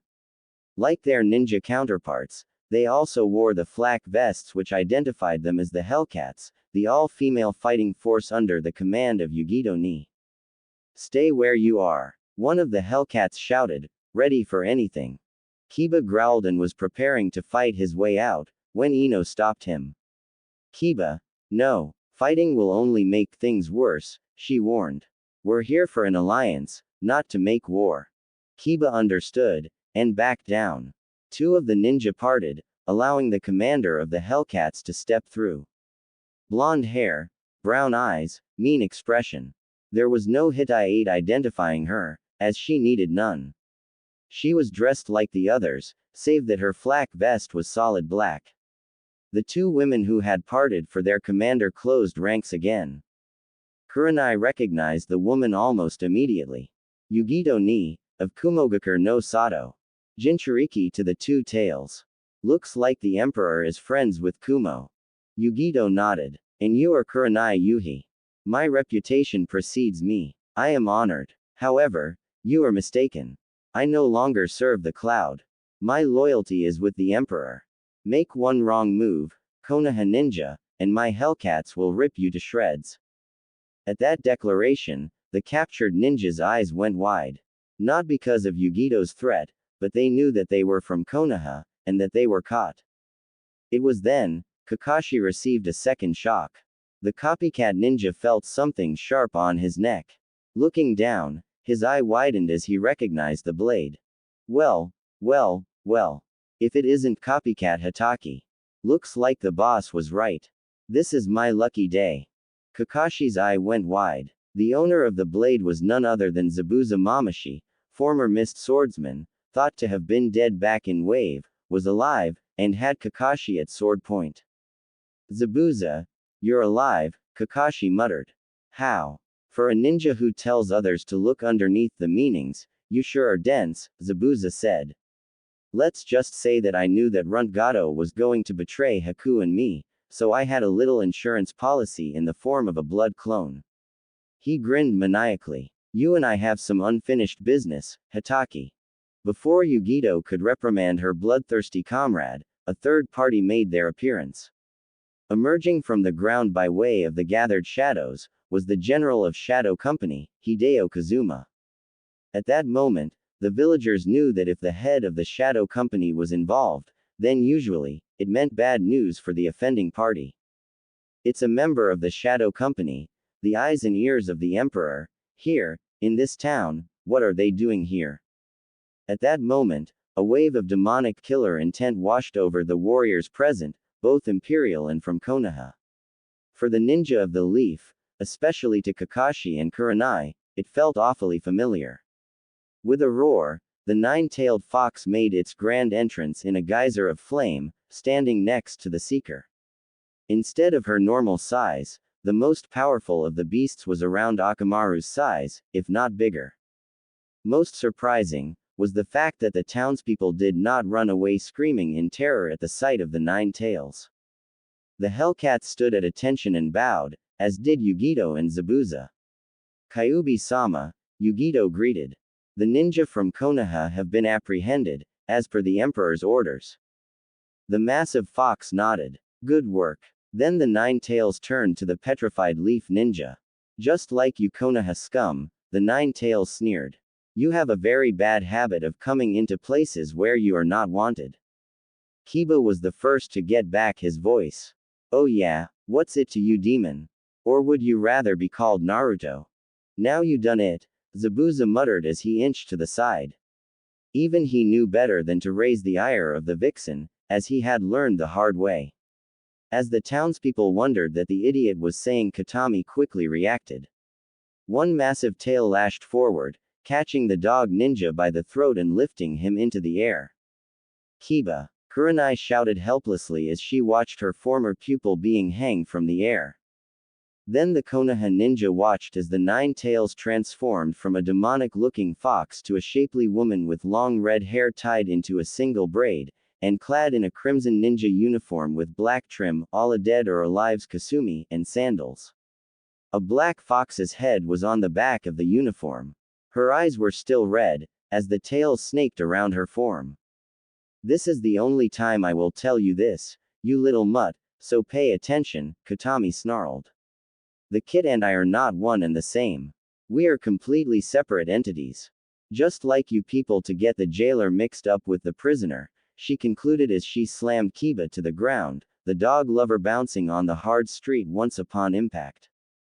From the sidelines, Zabuza winced. That's gotta hurt. As Ino rushed to heal the bruised Kiba, Katami willed the tails away, her eyes shifting from a demonic red to emerald green. Despite this, Katami still had an angry look to her face. Under any other circumstances, I would kill you where you stand. However, the Emperor and Empress consort wants all of you alive and in one piece when I bring you to them. Any resistance from any one of you, and I'll let Zabuza have his fun. The Konoha envoy gulped. Despite it being the wrong reasons, they had gained an audience with the Emperor and his wife. The only problem was whether or not they would survive the encounter. Katami turned to Kazuma. Inform the Emperor and Empress consort that we will arrive with the Konoha ninja momentarily. Once Kazuma was gone, Yugito had her Hellcats escort the captured ninja to the Imperial complex.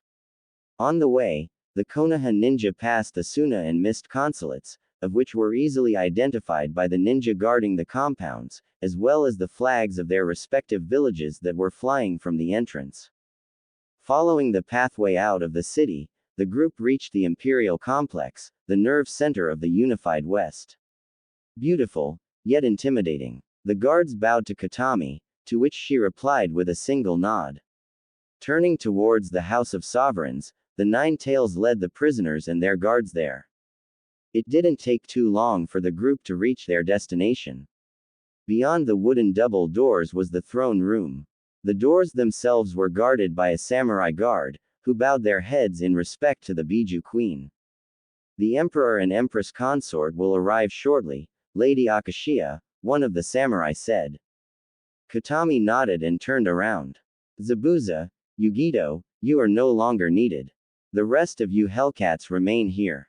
Once Yugito and Zabuza disappeared, Katami turned to the Konoha ninja. Watch what you say around the Emperor and his wife, she warned, of which was directed to Kiba and Ino. The throne room's guards opened the doors and the Konoha ninja were ushered inside. Katami walked up the steps and stood beside and behind the throne on the left. At the far end of the throne room, the doors opened and in stepped the most powerful couple in the Western Empire. His clothes stained with the wine from earlier, Naruto had changed into his black vest, pants and boots. He wore no shirt underneath, which showed off his muscular arms. The black cage-style hat was on his head. Only this time, there was no mask to conceal his face.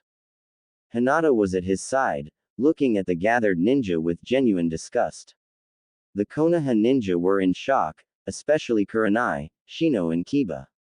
Hinata was the wife to the most powerful man in the empire, the Akatsuki killer himself. Husband and wife sat down on their thrones. Even after 8 years, the leaf continues to mock us by sending you here, Naruto said, his voice hard enough to cut steel.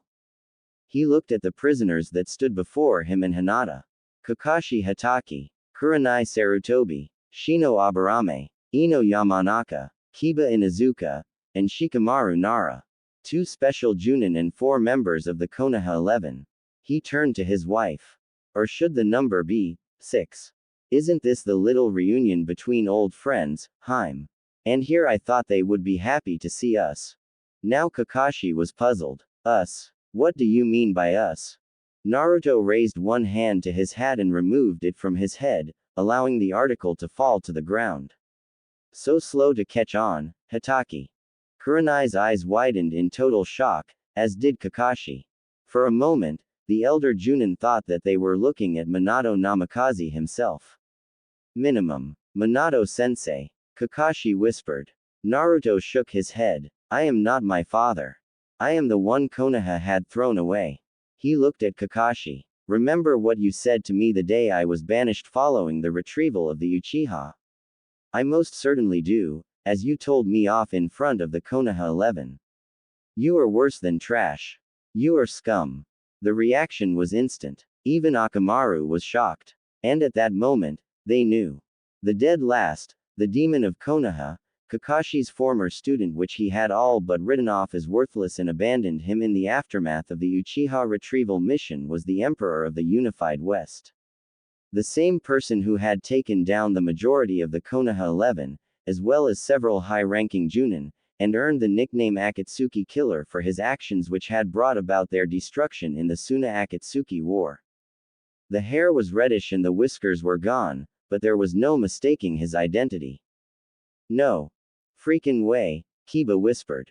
It can't be. Ino gasped. Quote. Shino was silent, but despite everything, he was in the same state as his comrades. His former teammate, labeled as AS Class Missing Ninja, was the wife of the banished Kyuubi Jinchuriki.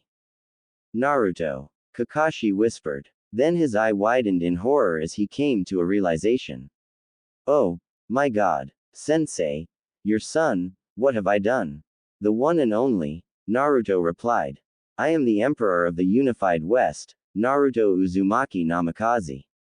And I am the Empress consort, Hinata Namikaze, Hinata finished. Only one thought was going through the Konoha team's minds, save for Shikamaru. Oh, shit.